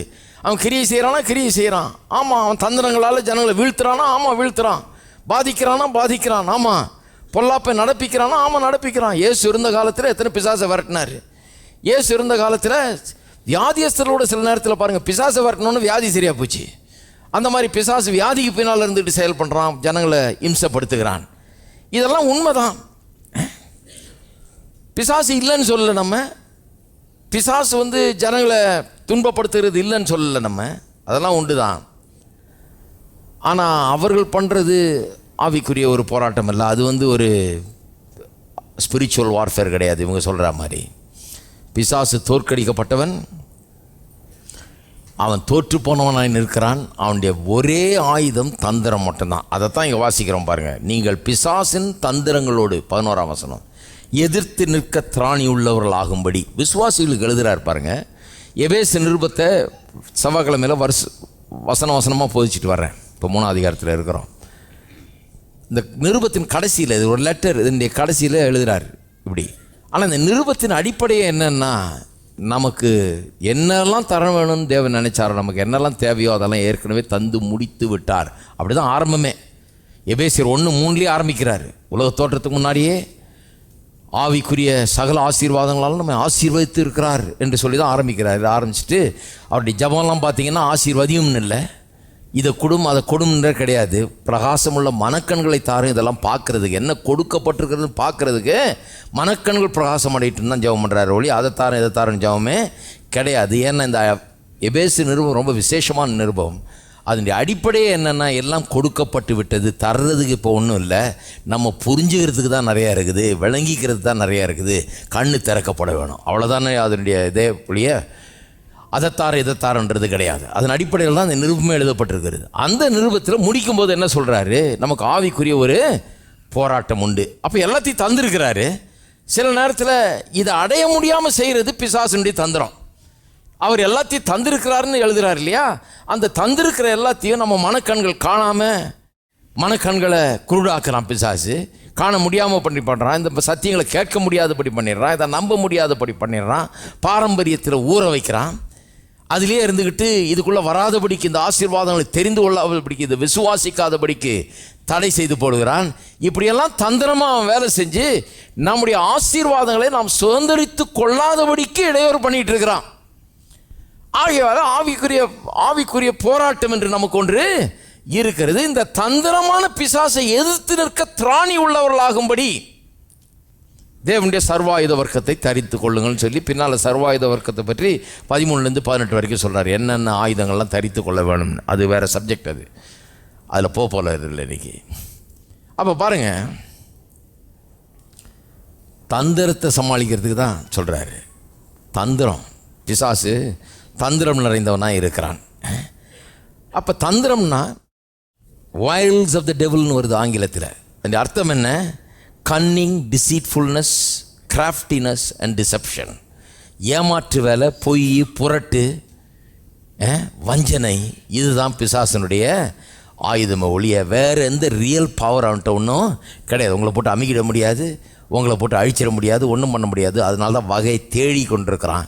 ஏதாவது வகையில் மாட்டுவீங்களா, ஏமாறுவீங்களான்னு பார்த்துட்ருக்கான். ஏமாந்தால் தான் அதை பண்ண முடியுது ஒழிய மற்றபடி அவன் வந்து சக்தியினால், அவனுக்கு இருக்கிற சக்தியினால் உங்களை ஒன்றும் மேற்கொண்ட முடியாது என்று வேதவசனம் திட்டவட்டமாக போதிக்கிறது. சரி, அப்போ தந்திரம் தான் அவனுடைய ஆயுதம். பாருங்கள், இதை பல இடங்களில் பவுல் அப்போஸ்தலன் கிளியராக போதிக்கிறார். பாருங்கள், திருப்பம் 2 கொரிந்தியர் 11ஆம் அதிகாரம் 3ஆம் வசனம். 2 கொரிந்தியர் 11:3. ஆயினும் சர்ப்பமானது தன்னுடைய தந்திரத்தினாலே ஏவாளை வஞ்சித்தது போல உங்கள் மனதும், விசுவாசிகள் எழுதுகிறாரு, சர்ப்பமானது தன்னுடைய தந்திரத்தினாலே ஏவாளை வஞ்சித்தது போல உங்கள் மனதும் கிறிஸ்துவை பற்றிய உண்மை நின்று விலகும்படி கெடுக்கப்படுமோ என்று பயந்திருக்கிறேன். அதாவது பிசாசு வந்து உங்களை அழிச்சிட போகிறான்னு பயந்துருக்கிறேன்னு சொல்ல அவர். அவன் தந்திரத்தினால உங்களை ஏமாத்திடக்கூடாது, நீங்கள் ஏமாந்துடக்கூடாதுன்னு பயந்துட்டுருக்கேன்றார். பயந்துருக்கிறேன்னா நீங்கள் நினச்சிடக்கூடாது அவர் இன்னும் பிசாசை பார்த்து பயப்படுறாரு அப்படின்னு நினச்சிடக்கூடாது. பிசாசு வந்து உங்களை ஏமாத்திடக்கூடாதுன்னு பயந்துட்டுருக்கிறேன். ஏன்னா நிறைய ஏமாறுற கிறிஸ்தவர்கள் இருக்கிறாங்க, சத்தியத்தை கேட்காதவங்க இருக்கிறாங்க, புரிஞ்சு கொள்ள மனமில்லாதவர்கள் இருக்கிறாங்க, இதெல்லாம் ஆழமாக கவனிக்காதவங்க இருக்கிறாங்க. பாருங்கள், சில சபைக்கு போகிறதும் கிடையாது, கவனிக்கிறதும் கிடையாது, இதில் கவனம் செலுத்துறது கிடையாது. வாழ்க்கையில் வெற்றிக்கே இதுதாங்க காரணம். இதெல்லாம் கவனிக்காமல் ஒரு பிரச்சனைன்னு வந்தோன்னு பிசாசுக்கு இடம் கொடுத்துட்டு வாசலை திறந்து விட்டுட்டு அவன் உள்ளே வந்து தாண்டவம் ஆடுறான், தலைவிரிக்க ஆடுறான். அப்புறம் வந்து ஐயோ அப்பா பிசாசு எப்படி பண்ணிட்டானாக்கா, அப்படி பிசாசு என்ன வேணால் செஞ்சிடலான்ற மாதிரி பேசுவாங்க. அவர் சொல்கிறாரு, ஏமாந்துட போகிறீங்களோன்னு எனக்கு பயமாக இருக்குது. இந்த மாதிரி ஏமாந்துடக்கூடாது. அவனுடைய பொய், புரட்டு, வஞ்சனை, தந்திரத்துக்கு நீங்கள் ஏமாந்துடக்கூடாது. ஏன்னா இந்த சர்ப்பமானது தன்னுடைய தந்திரத்தினாலே ஏவாளை வஞ்சித்தது போலன்னு உதாரணம் காட்டுறாரு. ஆதியில் ஏவாளை பிசாசு இப்படி தான் ஏமாத்தினான் அப்படிங்கிற சொல்ல, அதே மாதிரி உங்களை ஏமாத்திர போகிறான்றார். பாருங்கள், பிசாசு வந்து ரொம்ப பிரைட்டு கிடையாது. அவன் ஒன்றும் பெரிய விஞ்ஞானத்தில் நோபல் பிரைஸ் வாங்கினவன் கிடையாது. அவன் ஒரு முட்டாள் மாதிரி. அவன் வந்து ரொம்ப பெரிய ட்ரிக்ஸ் எல்லாம் ஒன்றும் வச்சில்ல. அவன் நிறையா பேக் ஆஃப் ட்ரிக்ஸ்ன்னு சொல்லுவாங்களா, அந்த மாதிரி நிறைய ஃபுல்லாக நிறையா இது இல்லைனா அது இல்லைனா இது அப்படி யூஸ் பண்ணலான்னு ஒன்றும் வச்சில்ல. வேதத்தை சும்மா 1-2 பக்கம் படிச்சிங்கனால போதும், அவன் ட்ரிக் எல்லாம் முழுச்சு அதே தான் திரும்ப யூஸ் பண்ணுறான். அவனுக்கு வேறு எதுவுமே கற்றுக்கல இத்தனை வருஷத்தில். அவன் அதே தான் திரும்ப யூஸ் பண்ணுறான். அதனால தான் இங்கே பவுல் சொல்லுகிறார், ஏவாளை வஞ்சித்தது போல். இன்னும் அதே மெத்தடை தான் யூஸ் பண்ணிகிட்டு இருக்கான்றார். ஏவாளை வஞ்சித்து எவ்வளோ நாள் ஆச்சு? அது சொல்கிறார், அவளை வஞ்சித்தது போல். ஏன்னா அவன் வேறு வழி கிடையாது அவனுக்கு, இதே தான் வழி. அதே தந்திரம் தான், வஞ்சனை, பொய், புரட்டு, அவ்வளோதானே ஒழிய வேறு எதுவும் ட்ரிக்ஸ் அவன்கிட்ட கிடையவே கிடையாது. அப்போ ஏவாளை வஞ்சித்தது எப்படி? திருப்போம் ஆதியாகமம் 3ஆம் அதிகாரம் 1ஆம் வசனம். தேவனாகிய கர்த்தர் உண்டாக்கின சகல காட்டு ஜீவன்களை பார்க்கலும் சர்ப்பமானது தந்திரம் உள்ளதாய் இருந்தது. எப்படி இருந்ததா? தந்திரம் உள்ளது. அது ஸ்திரீயை நோக்கி, நீங்கள் தோட்டத்தில் உள்ள சகல விருட்சங்களின் கனியும் புசிக்க வேண்டாம் என்று தேவன் சொன்னது உண்டோ? பிசாசானவன் ஏவாளை சோதிக்கணும்னு தீர்மானித்த உடனே என்ன பண்ணுறான்? ஒரு சர்ப்பத்தை உபயோகப்படுத்தி அதன் மூலமாக பேசுகிறான். சர்ப்பத்தின் மூலமாக.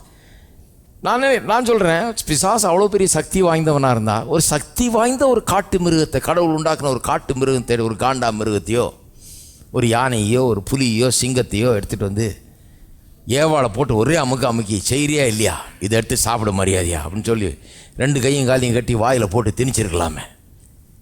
செய்ய முடியாது. செய்ய முடியாதுன்றதுனால தான் செய்யலை. செய்ய முடியும்னா ரொம்ப சந்தோஷமாக செஞ்சிருவான் அவன். செய்ய முடியாதுங்கிறதுனால தான் செய்யலை. அப்போ ஒரு பெரிய காட்டு மிருகத்தை உபயோகப்படுத்தலை, ஒரு பாம்பை, சர்ப்பத்தை உபயோகப்படுத்துகிறான். இந்த சர்ப்பத்தினுடைய தன்மையை பல மிருகங்களுக்கு அதனுடைய தன்மையை கடவுள் வச்சிருக்கிறார். ஏன்னா அது சர்வை பண்ணுறதுக்காக இப்போ இருக்குது அதில் ஒரு தன்மை. இது வந்து ரொம்ப தந்திரம் உள்ளது. சர்ப்பம் வந்து அதனுடைய தன்மை என்னவா, ரொம்ப தந்திரமானதான். இந்த தந்திரமான சர்ப்பத்தை உபயோகப்படுத்தி பிசாசு பேசுகிறான், அதனுடைய வாயினால் பேசுகிறான். அப்படி தான் இங்கே வேதத்தில் போட்டிருக்கு. அப்போ பாருங்கள், பிசாசு எதை யூஸ் பண்ணுறான்? அந்த காலத்துலேருந்து இந்த காலம் வரைக்கும் தந்திரம் தான், வேறு ஒன்றுமே கிடையாது. மந்திரம் கூட கிடையாது, தந்திரம் தான். தந்திரம்.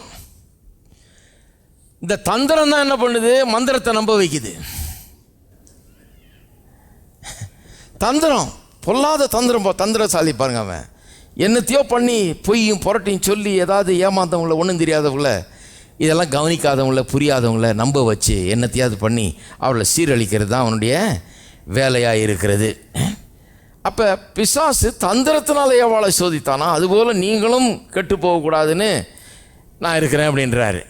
அப்போ பாருங்கள் எப்படி எப்படி தந்திரமாக இது பண்ணான், என்ன பண்ணான் தந்திரத்தில் வந்து என்ன சொல்கிறான், நீங்கள் தோட்டத்தில் உள்ள சகல விருட்சங்களின் கனியும் புசிக்க வேண்டாம் என்று தேவன் சொன்னது உண்டோ. தேவன் ஒன்று சொல்லியிருக்காரு, அதை ஃபாலோ பண்ணுறது தான் இவங்க வேலை, ஆதாம் ஏவாள் வேலை. சொன்னது உண்டோ, சொன்னதை கொஸ்டின் பண்ணுறான் பாருங்க. அவன் இந்த விருட்சங்கள் எதையுமே புசிக்க வேணான்னு தேவன் சொன்னது உண்டோ அப்படின்னு ஒரு குழப்பத்தை உண்டாக்குறான். தேவன் சொன்னதை வச்சு தான் அவன் வேலை செய்கிறான். அந்த சொன்னதை குறித்த ஒரு சந்தேகத்தை ஏற்படுத்துகிறான். கடவுளுடைய வார்த்தையை குறித்த சந்தேகம், குழப்பம் எல்லாத்தையும் ஏற்படுத்துகிறான். இன்றைக்கும் பிசாசு வேறு விதமாக வேலை செய்கிறதில்ல பாருங்கள். கடவுளுடைய வார்த்தை என்ன சொல்லியிருக்குதோ அதை பற்றிய சந்தேகம், குழப்பத்தையும் உண்டாக்குறான். தம்முடைய மகிமையின் ஐஸ்வரியத்தின்படி நம்முடைய குறைவுகள் எல்லாம் அவர் நிறைவாக்குகிறான்னு சொல்லியிருக்குது. அவன் என்ன பண்ணுறான், தந்திரமாக வருவான். ஆமாம் சொல்லியிருக்குது, சாமி சொல்லுற பிரசங்கம் பண்ணுறாரு, உங்கள் கையில் என்ன இருக்குது, உனக்கு என்ன பெருசாக கிடச்சிருச்சு, உனக்கு என்ன பெரிய வாழ்ந்துட்ட நீ பாரு, நீ தானே கிறிஸ்தவன், நீ ஞானஸ்தானம் எடுத்துருக்கிற, நீ கோயிலுக்கு போயிருக்கிற, நீ உங்கள் தாத்தா காலத்துலேருந்து கிறிஸ்தவங்களாக இருக்கிறீங்க, என்ன உனக்கு நடந்துருச்சு, அவர் சொல்கிறாருன்னு நீ அதை நம்பிக்கிட்டு இருக்கிற, அப்படியா சொல்லுது அது வசனம், அதை அப்படி சொல்லன்று சொல்கிற ஆள்லாம் இருக்கிறாங்க. அவங்களெல்லாம் அவங்ககிட்டலாம் வழி காட்டுவான். இதுதான் தந்திரம் பாருங்கள். அந்த காலத்தில் இந்த காலத்து வரைக்கும் இப்படி தான் தந்திரம். ஏவாளை அவன் நிர்பந்திக்கலை, ஏவாளை ஃபோர்ஸ் பண்ணலை, அவளை வஞ்சித்தான் என்று வேதவசனம் சொல்லுகிறது. என்ன சொல்லி வஞ்சிச்சான், இதை சாப்பிட்டா உன் கண்கள் திறக்கப்படும், நன்மை தீமை அறிந்து தேவர்களைப் போல இருப்பீர்கள். 5ஆம் வசனம் சொல்லுது. சாப்பிட்டா கண்ணு திறந்துருமா, தேவர்களைப் போல, நன்மை தீமை அறியத்தக்க தேவர்களைப் போல நீங்கள் இருப்பீர்கள். அப்போ என்ன சொல்கிறான், கடவுள் அவங்களுக்கு எல்லாத்தையும் கொடுத்துட்டாருங்க. ஏதேன் தோட்டம் பார்த்திங்கன்னா அருமையான ஒரு இடம், எல்லாத்தையும் கொடுத்து வச்சுருந்தார், எல்லாம் அவர்களுக்கு இருந்தது. அவன் என்ன சொல்கிறான், எல்லாம் இல்லை உனக்கு, ஏதோ சில காரியங்களை கொடுக்காம விட்டுட்டார், அதனால் நீ இன்னும் முழுமையாக இல்லை, உனக்கு கொடுக்கல சில காரியங்களை, அதை நீ எப்படி பெற்றுக்கொள்ளலாம், இதை சாப்பிட்றதன் மூலமாக பெற்றுக்கொள்ளலாம். இனிமே தான் அதை தரணும், அவர் தரமாட்டார், அவர் உனக்கு தரமாட்டார், நான் உனக்கு சொல்லித்தரேன் எப்படி அதை அடையிறதுன்னு. பாருங்கள், பொய்யினுடைய சாராம்சம் என்ன, பிசாசுடைய பொய்யினுடைய எசன்ஸ் என்னன்னா, கடவுள் எல்லாத்தையும் கொடுத்துட்டாரு, இவன் சொல்கிறான் எல்லாத்தையும் கொடுக்கல, இன்னும் கொடுக்க வேண்டியது இருக்குது அப்படிங்கிறான். இதுதான் இன்றைக்கி நம்ம சப்ஜெக்ட். நான் என்ன சொல்கிறேன், எல்லா ஆசீர்வாதங்களையும் தேவன் கொடுத்து விட்டார் அப்படிங்கிறேன். அதை அடையாதபடிக்கு பிசாசு பண்ணுறதுக்கு என்ன பண்ணுறான், எல்லாத்தையும் கொடுக்கலங்கிற ஒரு பொய்யை பொருளையை கிளப்பி விடுறான். எல்லாத்தையும் ஒன்றும் கொடுக்கல, இது தப்பு, நான் ஒத்துக்க மாட்டேன், எல்லாத்தையும் கொடுக்கல அப்படிங்கிற பொய்யை கிளப்பி விடுறான். இதுதான் பாருங்கள் பெரிய பிசாசினுடைய தந்திரமாக இருக்கிறது. பாருங்கள், பிசாசு யாரையும் கடவுள்கிட்ட வரவிடாமபடி தடுக்கணும்னு பார்க்குறான், ஆனால் அதையும் மீறி நம்ம வந்துடுறோம். அதுலேயே வழங்குது அவனால் எல்லாம் செய்ய முடியாதுன்னு. இப்போ நீங்கள்லாம் எப்படி ஆண்டவர்கிட்ட வந்தீங்க, நீங்கள்லாம் ரொம்ப பக்தர்களா, ஆண்டவரை தேடிட்டீங்க. சிலர்லாம் பாவிகளாக இருந்தோம், அக்கிரமக்காரர்களாக இருந்தோம், கடவுளுக்கு வேண்டாத காரியங்களை செஞ்சுக்கிட்டு ரொம்ப அக்கிரமமான வாழ்க்கையை வாழ்ந்துக்கிட்டு கடவுளே இல்லைன்னு சொல்லிகிட்டு இருந்த ஆளுகள்லாம் இருக்கிறீங்க இல்லையா? அப்படியெல்லாம் இருந்த ஆளுங்க, பைபிளை கிழிச்சு போட்ட ஆளுங்க, மனைவி பிள்ளைங்க சபைக்கு போனால் உதைக்கிற ஆளுங்க, அப்படிப்பட்ட ஆளுகள்லாம் இருக்கிறீங்க இங்கே. அப்படியெல்லாம் இருந்துட்டு திடீர்னு உங்களுக்குள்ள ஒரு மாற்றம் வந்துருச்சு. எப்படி வந்தது? பிசாசு நீங்கள் சுவிசேஷத்தை அறிந்து கொள்ளாதபடிக்கு அவ்வளோ தடை பண்ணுறான், அவ்வளோ வேலை செய்கிறான், அவ்வளோ தீவிரமாக இருக்கிறான். ஆனால் அதையும் மீறி கடவுள் என்ன பண்ணிட்டார், உங்களை ரட்சித்து விட்டார். ஏன்னா அவர் உங்களுக்கு உதவி செஞ்சு கண்ணை திறந்து சத்தியத்தை நீங்கள் காணும்படி செஞ்சு உங்கள் உள்ளத்தில் கிரியை செஞ்சு அந்த பிசாசினுடைய சகல எதிர்ப்பு ஏமாத்து வேலையும் தாண்டி நீங்கள் இயேசுவை ஏற்றுக்கொள்ளும்படியா செய்து விட்டார் இல்லைங்களா? அதனால் பிசாசு நினச்சதெல்லாம் ஒன்றும் செஞ்சிட முடியாது. தானியேல் 2 ஜபத்தில் 1 3 நிமிஷத்தில் பதில் வந்துருச்சு, இன்னொன்று 21 நாள் ஆச்சுன்றேன். முதல் ஜபத்தை ஏன் அவன் தடை செய்யலை? அந்த ஜபத்துக்கு பதிலாகவும் நல்ல நல்ல காரியங்கள், பெரிய பெரிய காரியங்கள்லாம் அங்கே பரலோகத்திலேருந்து அவனுக்கு சொல்லப்பட்டது. அந்த ஜபத்தை ஏன் தடை செய்யலை? நான் சொல்கிறேன் ஏன் தடை செய்யலைன்னு. ஒருவேளை தூங்கிட்டு இருந்துட்டானோன்னு தெரில, ஒருவேளை அவனுக்கு ஆள் பத்தலையோன்னு தெரில. இப்போ ஜனத்தொகை ரொம்ப பெருகிடுச்சு, பிசாசு ஒன்றும் பிள்ளை பத்து பெருகலை, அவன் அதே நம்பரில் தான் இருக்கிறான்.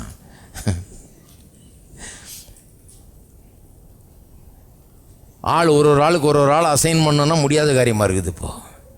அதனால் பிசாசுடைய வீக்னஸை தான் நான் சொல்லுவேன். அவன்கிட்ட நம்ம எல்லாருக்கும் ஒரு ஆள் பிசாசை ஏவி விட்டு நம்மளை ஃபாலோ பண்ணி நம்மக்கிட்ட கிரியை செய்கிறதுக்கு வைக்கிறதுக்கு ஆள் கூட இல்லைங்க. ஆள் பற்றாக்குறை. அதனால் என்ன பண்ணுறான், ஆளுங்க மத்தியிலே ரெக்ரூட் பண்ணுறான், நம்ம ஆளுங்க மத்தியிலே. ஏன்னா அவனுக்கு ஆள் குறைவாக இருக்குது. இங்கே இருக்கிற ஆள் பிசாசு மாதிரி வேலை செய்கிறதுக்கு ரெக்ரூட் பண்ணுறான்.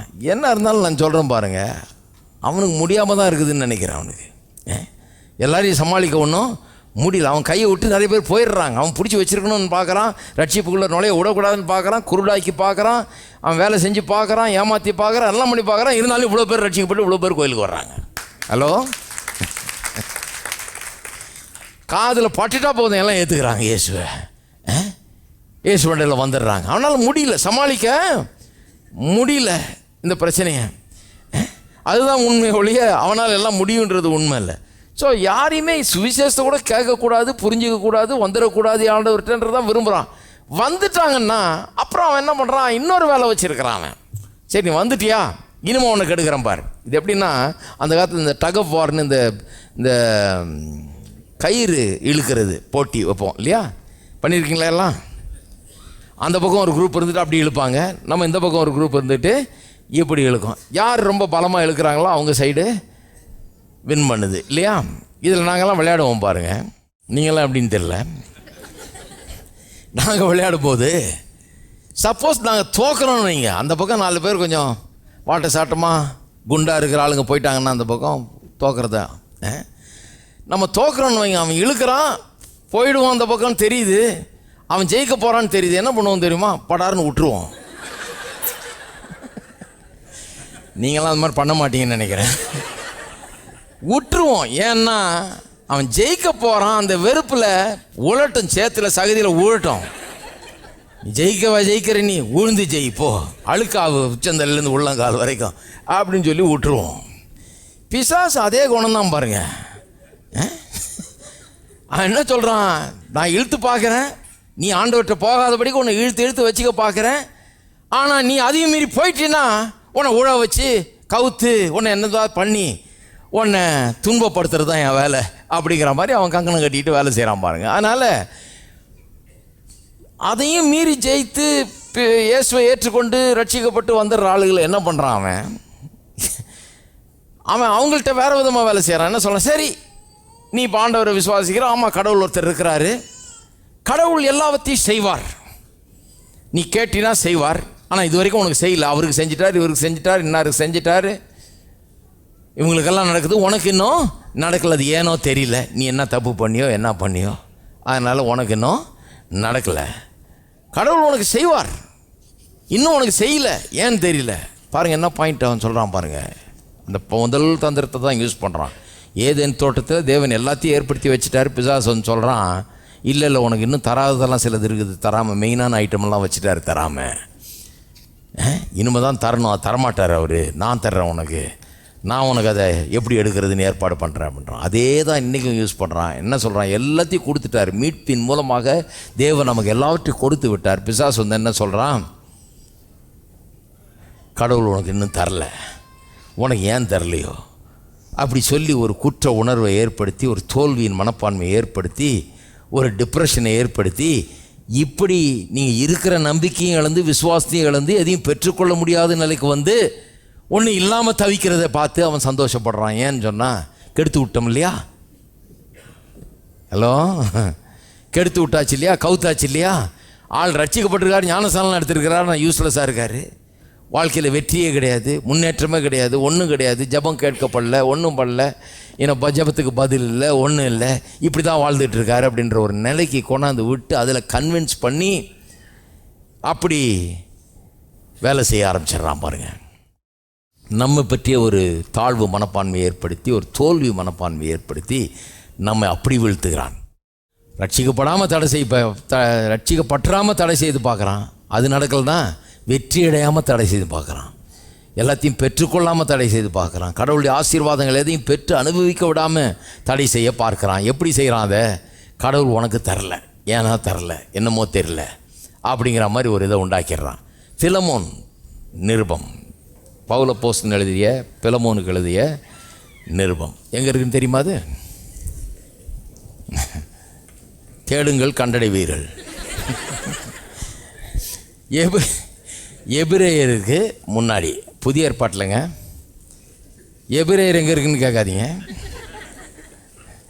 புதிய ஏற்பாட்டில் எபிரேயருக்கு கொஞ்சம் முன்னாடி ஒரு சின்ன லெட்டர் அங்கே இருக்குது. இங்கே வந்தால் எல்லாத்துக்கும் போவோம். நம்ம 66 ஒரு ரவுண்டு வருவோம் எப்போ, அது கண்டிப்பாக. பிலமோன் 1ஆம் அதிகாரம் 6ஆம் வசனம். உங்களில் உள்ள சகல நன்மைகளும் தெரியப்படுகிறதுனாலே உம்முடைய விசுவாசத்தின் அந்யோன்யம் கிறிஸ்து இயேசுவுக்காக பயன்பட வேண்டும் என்று வேண்டுதல் செய்கிறேன். ஆங்கிலத்தில் ரொம்ப நல்லா வருது, ரொம்ப கிளியராக வழங்குற மாதிரி வந்திருக்கு. ஆங்கிலத்தில் என்ன சொல்லியிருக்குது? acknowledgement of the good things that are in you அப்படின்னு வருது. உங்களில் உள்ள சகல நன்மைகளும் தெரியப்படுகிறதுனாலேன்னா மற்றவங்களுக்கு தெரியப்படுறதுன்றதில்ல, உங்களுக்குள்ளே என்ன இருக்குதுன்னு உங்களுக்கு தெரிய வரணும். உங்களுக்குள்ளே இயேசு இருக்கிறார், ஆவியானவர் இருக்கிறாரு, எல்லா பதில்களையும் தேவன் உங்களுக்காக வைத்திருக்கிறாரு. உங்கள் பிரச்சனைக்கான எல்லா பதில்களும் இருக்கிறது ஏற்கனவே. உங்கள் தேவைகளெல்லாம் ஏற்கனவே சந்திக்கப்பட்டிருக்குது. இப்படி உங்களுக்குள் இருக்கிற எல்லாவற்றையும் குறித்த ஒரு அறிவு, நன்மைகளை குறித்த ஒரு அறிவு உங்களுக்கு உண்டாக வேணும் என்பதை பற்றி தான் பேசுகிறார். அப்படி உண்டாகும்போது உங்களுடைய விசுவாசம் பயன்பட ஆரம்பிக்கிறது அப்படிங்கிறார். தெரியப்படுகிறதுனாலேன்னா ஆங்கிலத்தில் எப்படி வருது? acknowledgement of the good things that is in you, that are in you. Okay, சரி. அப்போ நமக்குள்ளே நிறைய நல்ல காரியங்கள் இருக்குது, ஆனால் நமக்கு தெரிய மாட்டேங்குது. அது நமக்குள்ளே இருக்கிற நல்ல காரியங்களே நமக்கு தெரிய மாட்டேங்குது. பவுல் அப்போஸ்தலன் சொல்கிறார் பாருங்க, ரோமருக்கு எழுதின நிருபம் 7ஆம் அதிகாரத்தில் பாருங்கள், ரோமர் 7:18. அது எப்படி எனில் என்னிடத்தில், அதாவது என்னுடைய மாம்சத்தில் நன்மை வாசமாக இருக்கிறதில்லை என்று நான் அறிந்திருக்கிறேன். பவுல் என்ன சொல்கிறாரு? நிறைய பேர் இதை எடுத்து வச்சுக்கிறாங்க. பவுலே சொல்லிட்டார், என்னிடத்தில் நன்மை எதுவுமே இல்லை, there is no good thing in me அப்படின்ட்டார் பவுல்னு. நல்ல காலம் பாருங்கள், இங்கிலீஷ் பைபிளில் பார்த்தீங்கன்னா ப்ராக்கெட்லேயே போட்டார். இங்கே ப்ராக்கெட்டில் எல்லாமே எப்படி போட்டிருக்காரு? அது எப்படி எனில் என்னிடத்தில், அதாவது என் மாம்சத்தில் அப்படின்னு ஒரு ப்ராக்கெட் சென்டென்ஸ் மாதிரி போட்டிருக்காருங்க.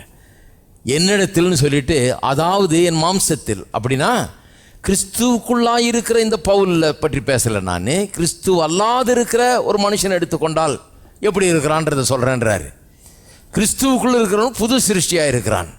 பலப்படுத்துகிற கிறிஸ்துவனால் எல்லாவற்றையும் செய்ய அவனுக்கு பலன் உண்டு. அதுதான் கிறிஸ்துவுக்குள்ளே இருக்கிறவன் அப்படி பேசுகிறாரு. இப்போ என்ன சொல்கிறார்? என்னிடத்தில்னும் போது எதை சொல்கிறேன்னு புரிஞ்சுக்குங்கன்றார். என்னுடைய மாம்சத்தில், அதாவது இன் மை ஃப்ளஷ், என்னுடைய மாம்சத்தில்னு சொன்னால் கிறிஸ்துவல்லாமல் என்னுடைய சொந்த பலத்தில், என்னுடைய சொந்த சுவாபத்தில் எனக்கு எந்த நன்மையும் கிடையாது. கிறிஸ்து வந்ததுனால தான் இப்போ எனக்குள்ள நிறைய நன்மைகள் இருக்கிறது. நல்ல காலம் அதை போட்டார் என்னிடத்தில்னு சொல்லிட்டு, அதாவது என் மாம்சத்தில்னு. இல்லைன்னா இவங்க நம்மக்கிட்ட ஒன்றுமே இல்லைன்றது பிரசங்கம் பண்ணுறதுக்கு இதை பெரிய வசனமாக எடுத்து உபயோகப்படுத்தியிருப்பாங்க. நேரம் ஏற்கனவே உபயோகப்படுத்துகிறாங்க, அந்த ப்ராக்கெட்டை அவாய்ட் பண்ணிவிட்டு.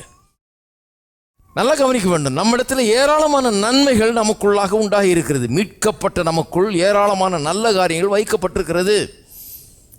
நம்முடைய ஃபோக்கஸ் எல்லாம் அதில் தான் இருக்கணும் பாருங்கள். இந்த குட் திங்ஸ், இந்த நல்ல காரியங்கள் நமக்குள்ளே வைக்கப்பட்ட இந்த நல்ல காரியங்களை தான் நம்ம ஃபோக்கஸ் பண்ணணும். நமக்குள்ளே என்ன இருக்குது? நம்முடைய ஸ்ட்ரென்த் என்ன? எலிசா சொன்ன மாதிரி அவர்களோடு இருக்கிறவர்களை காட்டிலும் நம்மோடு இருக்கிறவர்கள் விரோதியினுடைய பலத்தையே பார்த்துட்டு இருக்கக்கூடாது. பிரச்சனைகளுடைய அந்த அது எவ்வளோ பெருசு, அது எவ்வளோ மகத்தானது அப்படின்றதையே பார்த்துட்டு இருக்கக்கூடாது. அதை கண்டே பயந்துட்டு இருக்கக்கூடாது.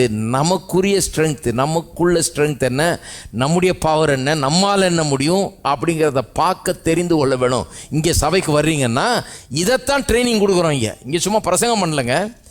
என்ன ட்ரைனிங் கொடுக்குறோம்? உங்கள் பிரச்சனையே பார்த்துக்கிட்டு இருக்காதீங்க. பிரச்சனை ஏற்கனவே தான் நல்லா பார்த்துட்டு இருக்கிறீங்களே. நாங்கள் என்ன சொல்கிறோம்? பிரச்சனையே பார்த்துட்டு இருக்காதீங்க, இங்கே வாங்க நாங்கள் காமிக்கிறோம். உங்களை சூழ தேவதூதர்கள் பாளையம் இங்கே இருக்கிறார்கள். உங்கள் விரோதிகளை காட்டிலும் உங்களோடு இருக்கிறவர்கள் மிகவும் அதிகமாக இருக்கிறார்கள். உங்களுடைய பலம் ரொம்ப மிகுந்தது.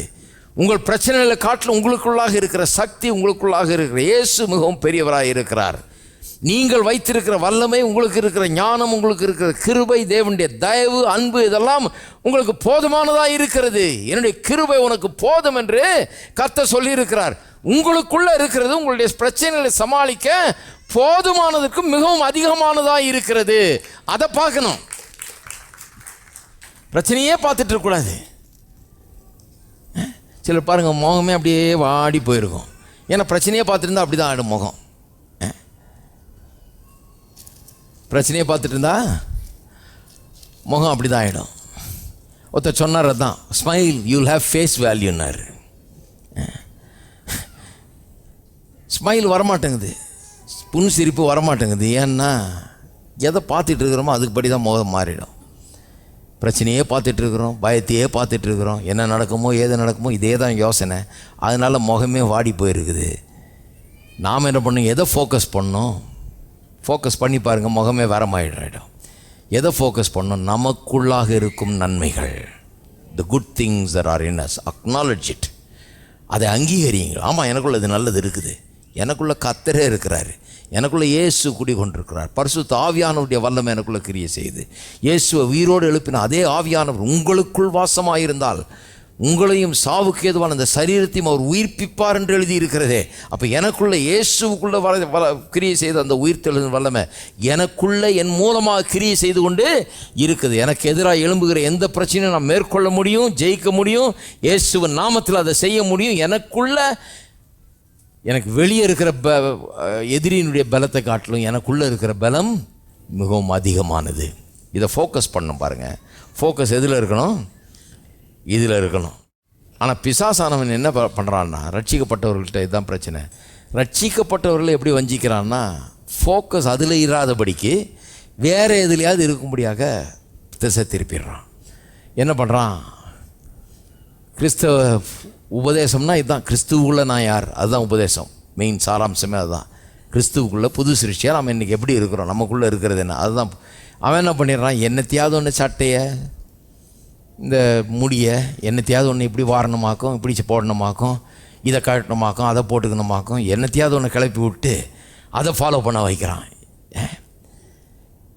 ஏதாவது ஒரு குழப்பத்தை ஏற்படுத்தி, இது என்ன வேத வசனத்தின் சாராம்சம் என்ன, கிறிஸ்து ஜீவியத்தின் சாராம்சம் என்னன்னு ஃபோக்கஸ் பண்ண முடியாமல் என்னத்தையாவது ஒன்று பண்ணிக்கிட்டு ஃபுல்லாக பிஸியாக இருக்க வைக்கிறான்.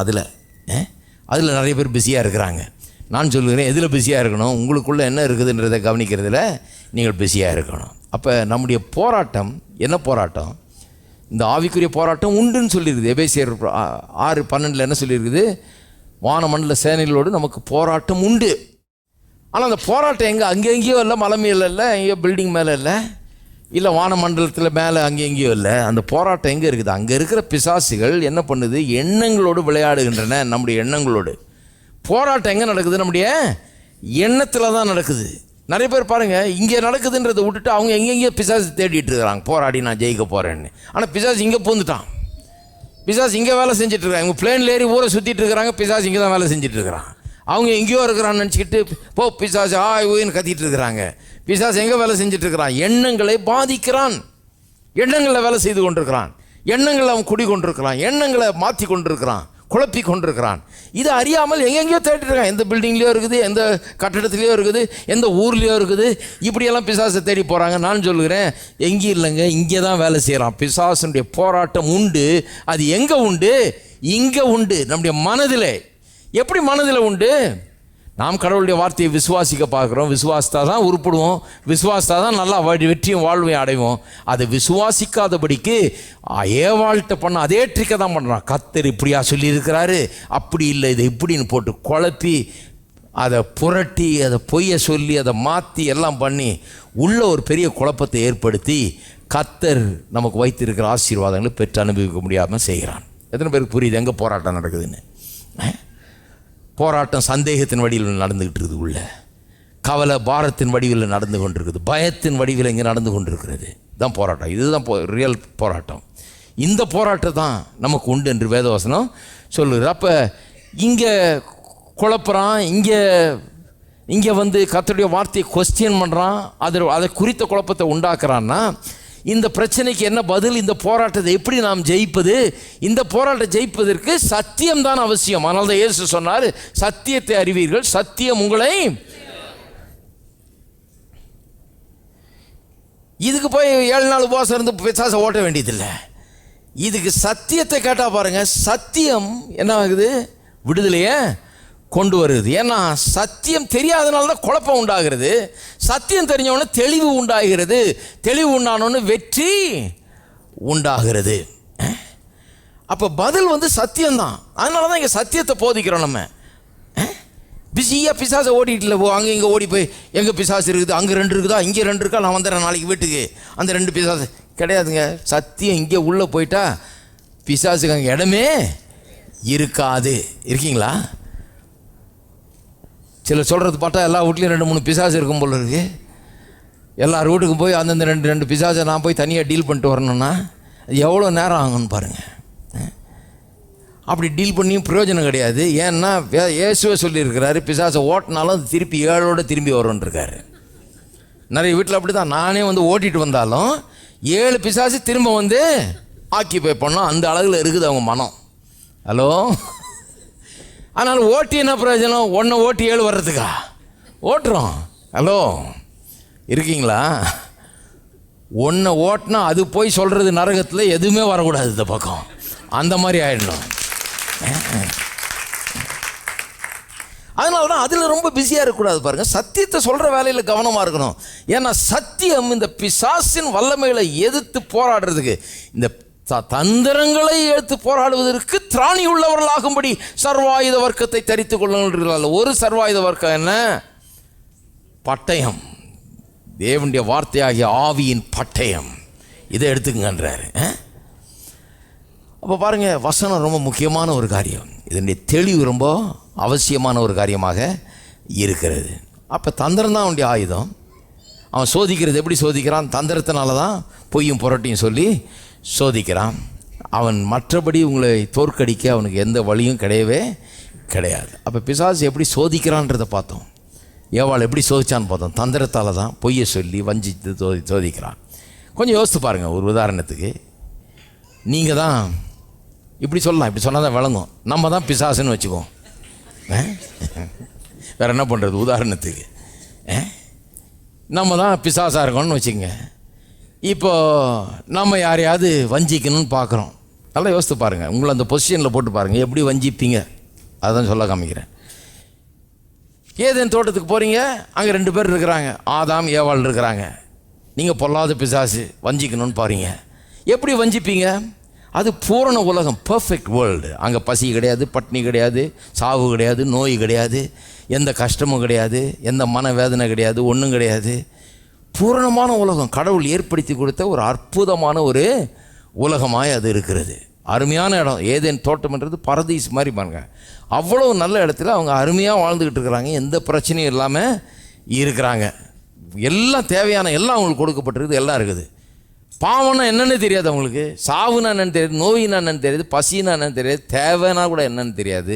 எல்லாம் அவங்களுக்கு வைக்கப்பட்டிருக்கிறது. அப்படிப்பட்ட உலகத்தில் நம்ம இல்லை இன்றைக்கி. அன்றைக்கி அவங்க அப்படிப்பட்ட உலகத்தில் இருந்தாங்க, பிசாசு அவங்களை சோதித்த போது. அப்படிப்பட்ட ஆளை எப்படி சோதிப்பீங்க? பணத்தை கொண்டு சோதிப்பீங்களா? பணமே கிடையாது. அப்போ பணம் இருந்தாலும் என்ன பண்ணுவாங்க? மார்க்கெட்டுக்கு போவாங்க? ஒன்றும் கிடையாது. பணத்தை கொண்டு சோதிக்கும். பணத்துக்கு எந்த வேல்யூவும் கிடையாது. அப்போ கொண்டு ஒரு 1000 ரூபா நோட்டு நீட்டினீங்கன்னா அதில் யாரும் ஏமாற போகிறது கிடையவே கிடையாது. ஏன்னா அதை கொண்டு அவங்களுக்கு ஆக போகிறது ஒன்றும் கிடையாது. இப்போ தான் பணம் தேவைப்படுது, ஏதாவது வேலை செய்யலாம். அதை வச்சு பணத்தை கொண்டு சோதிக்க முடியாது. வேறு ஏதாவது ஆசாபாசங்கள், இச்சைகள், இதை வச்சு சோதிக்க முடியுமா? அதுக்கு ஒன்றும் இல்லையே. ஆதாம் ஏவாள் 2 பேர் தான் இருக்கிறாங்க. குழப்படி ஏற்படுறதுக்கு 3வது ஆள் இல்லை. குடும்பத்தில் பிரச்சனை ஏற்படுத்துறதுக்கு 3வது ஆள் ஒருத்தர், ஒரு ஆணோ பெண்ணோ அங்கே இல்லை. இவங்க பார்த்து ஆசைப்படுறதுக்கோ பின்னால் போடுறதுக்கோ அதுக்கெல்லாம் ஆள் கிடையாது. அப்போ அதை வச்சும் சோதிக்க முடியாது. என்ன தான் சோதிக்கிறது? அப்போ அதை வச்சு சோதிக்க முடியாதுன்னா அப்புறம் எப்படி தான் சோதிக்கிறது? ஏதாவது உள்ளத்தில் இருக்கிற ஏற்பட்ட வடுக்கள், காயங்கள், வேதனைகள், ஏமாற்றங்கள், தங்களுடைய கடந்த வாழ்க்கையில் ஏற்பட்ட பிரச்சனைகள். இன்றைக்கி நிறைய பிரச்சனை இருக்குது பாருங்கள். அந்த மாதிரி எங்கள் அப்பா என்னை நேசிக்கல, எங்கள் வீட்டில் என்ன வானான்ட்டாங்க, யாரும் ஏற்றுக்கொள்ள, என்னை யாரும் அன்பு கூறல, புருஷன் கைவிட்டார், மனைவி ஓடிட்டா, இந்த மாதிரிலாம் இருக்குது. நிறைய பிரச்சனை இருக்குது. எல்லாம் நிறைய பேர் காயப்பட்டவர்களாக குற்றுயிராக இருக்கிறாங்க இல்லையா? அந்த மாதிரிலாம் ஒன்றும் பிரச்சனையே கிடையாதுங்க. எப்படி தான் சோதிக்கிறது? அந்த மாதிரி ஆள் ஒரு பூரண உலகத்தில் இருக்கிறாங்க, எல்லாம் இருக்குது, எந்த பிரச்சனையும் கிடையாது, பிரச்சனைக்கு வழியே இல்லைங்க. அப்படிப்பட்ட ஒரு உலகத்தில் வாழுகிறவரை எப்படி சோதிப்பீங்க? ரொம்ப கஷ்டம்தான்.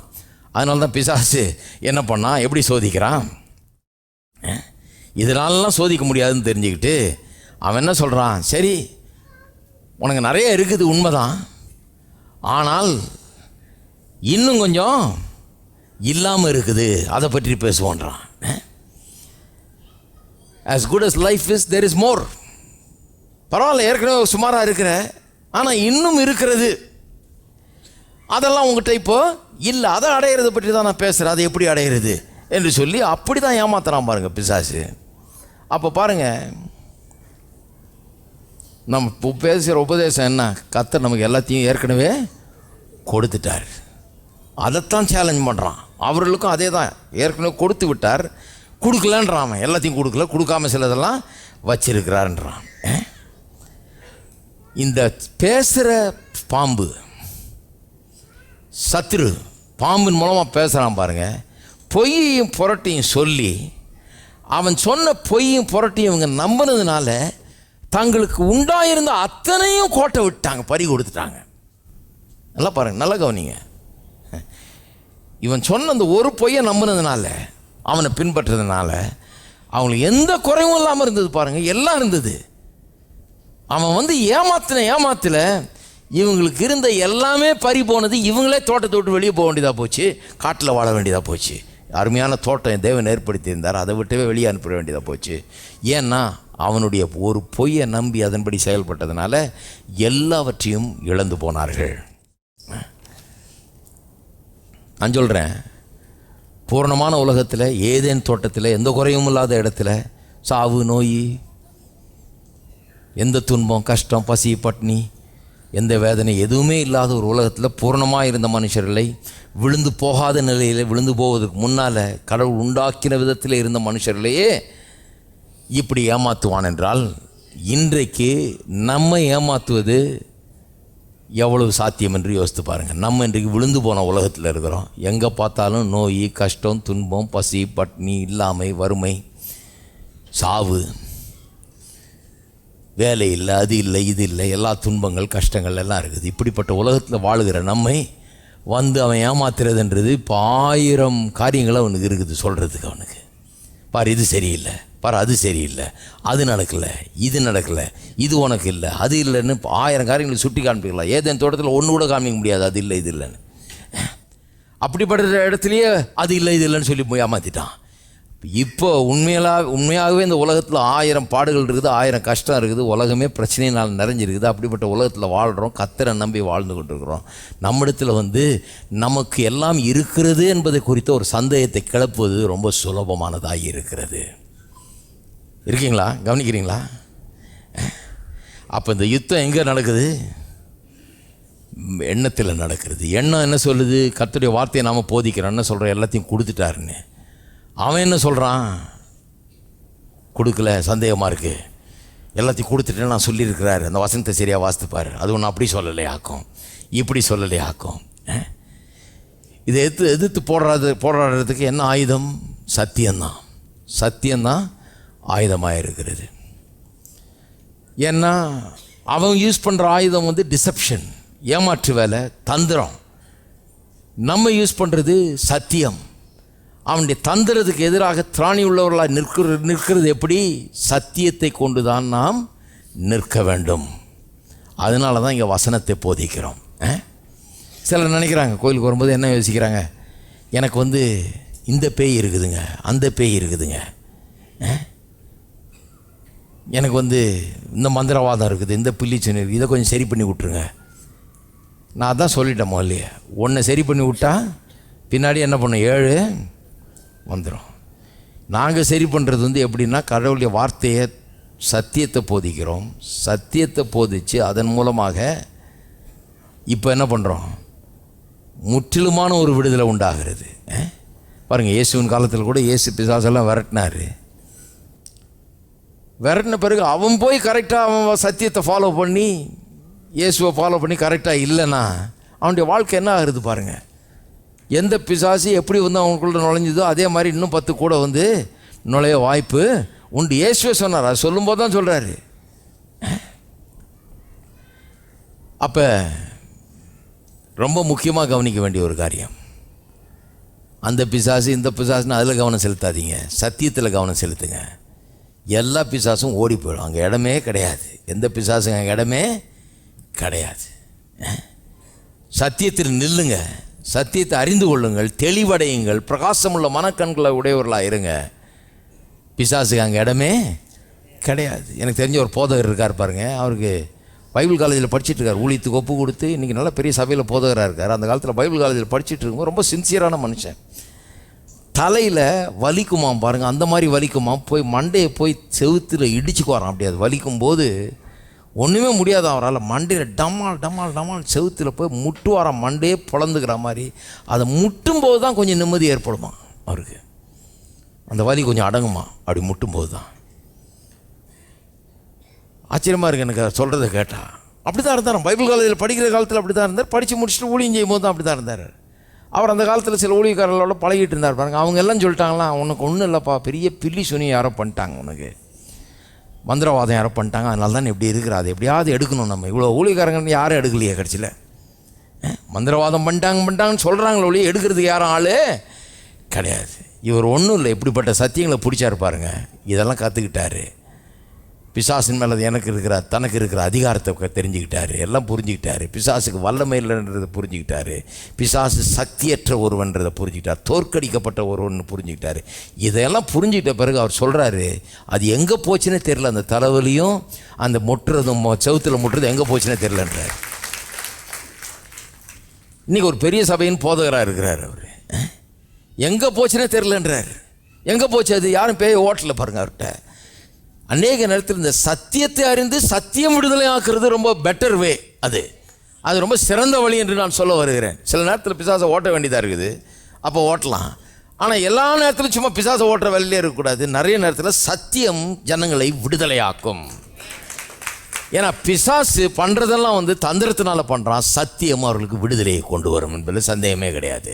நான் சொல்லுகிறேன், கர்த்தர் உங்களுக்காக எல்லாத்தையும் கொடுத்து வச்சிருக்கிறார். ஏதேன் தோட்டம் போல அதை காட்டிலும் அதிகமாக இப்பொழுது மீட்பின் மூலமாக புது சிருஷ்டிகளாகிய நமக்கு ஆதாமியவாள் கொடுத்ததை காட்டிலும் அதிகமாக கொடுத்து வைத்திருக்கிறார். நீங்கள் விசுவாசத்தினால் அதை எடுத்துக்கொள்ளலாம். அதை தடுத்து நிறுத்த எந்த பிசாசின் சக்திக்கும் இடமே கிடையாது. நாம் எழுந்து நிற்போம்.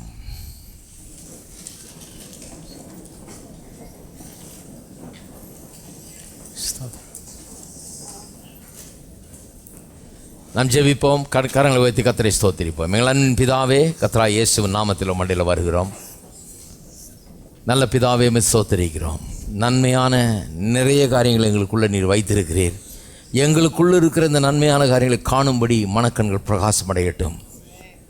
எங்களுக்குள் வைத்திருக்கிற நல்ல காரியங்களை புரிந்து கொள்ளும்படி அறிவு, விவேகம், ஞானம் உண்டாகட்டும் இயேசுவின் நாமத்தினாலே.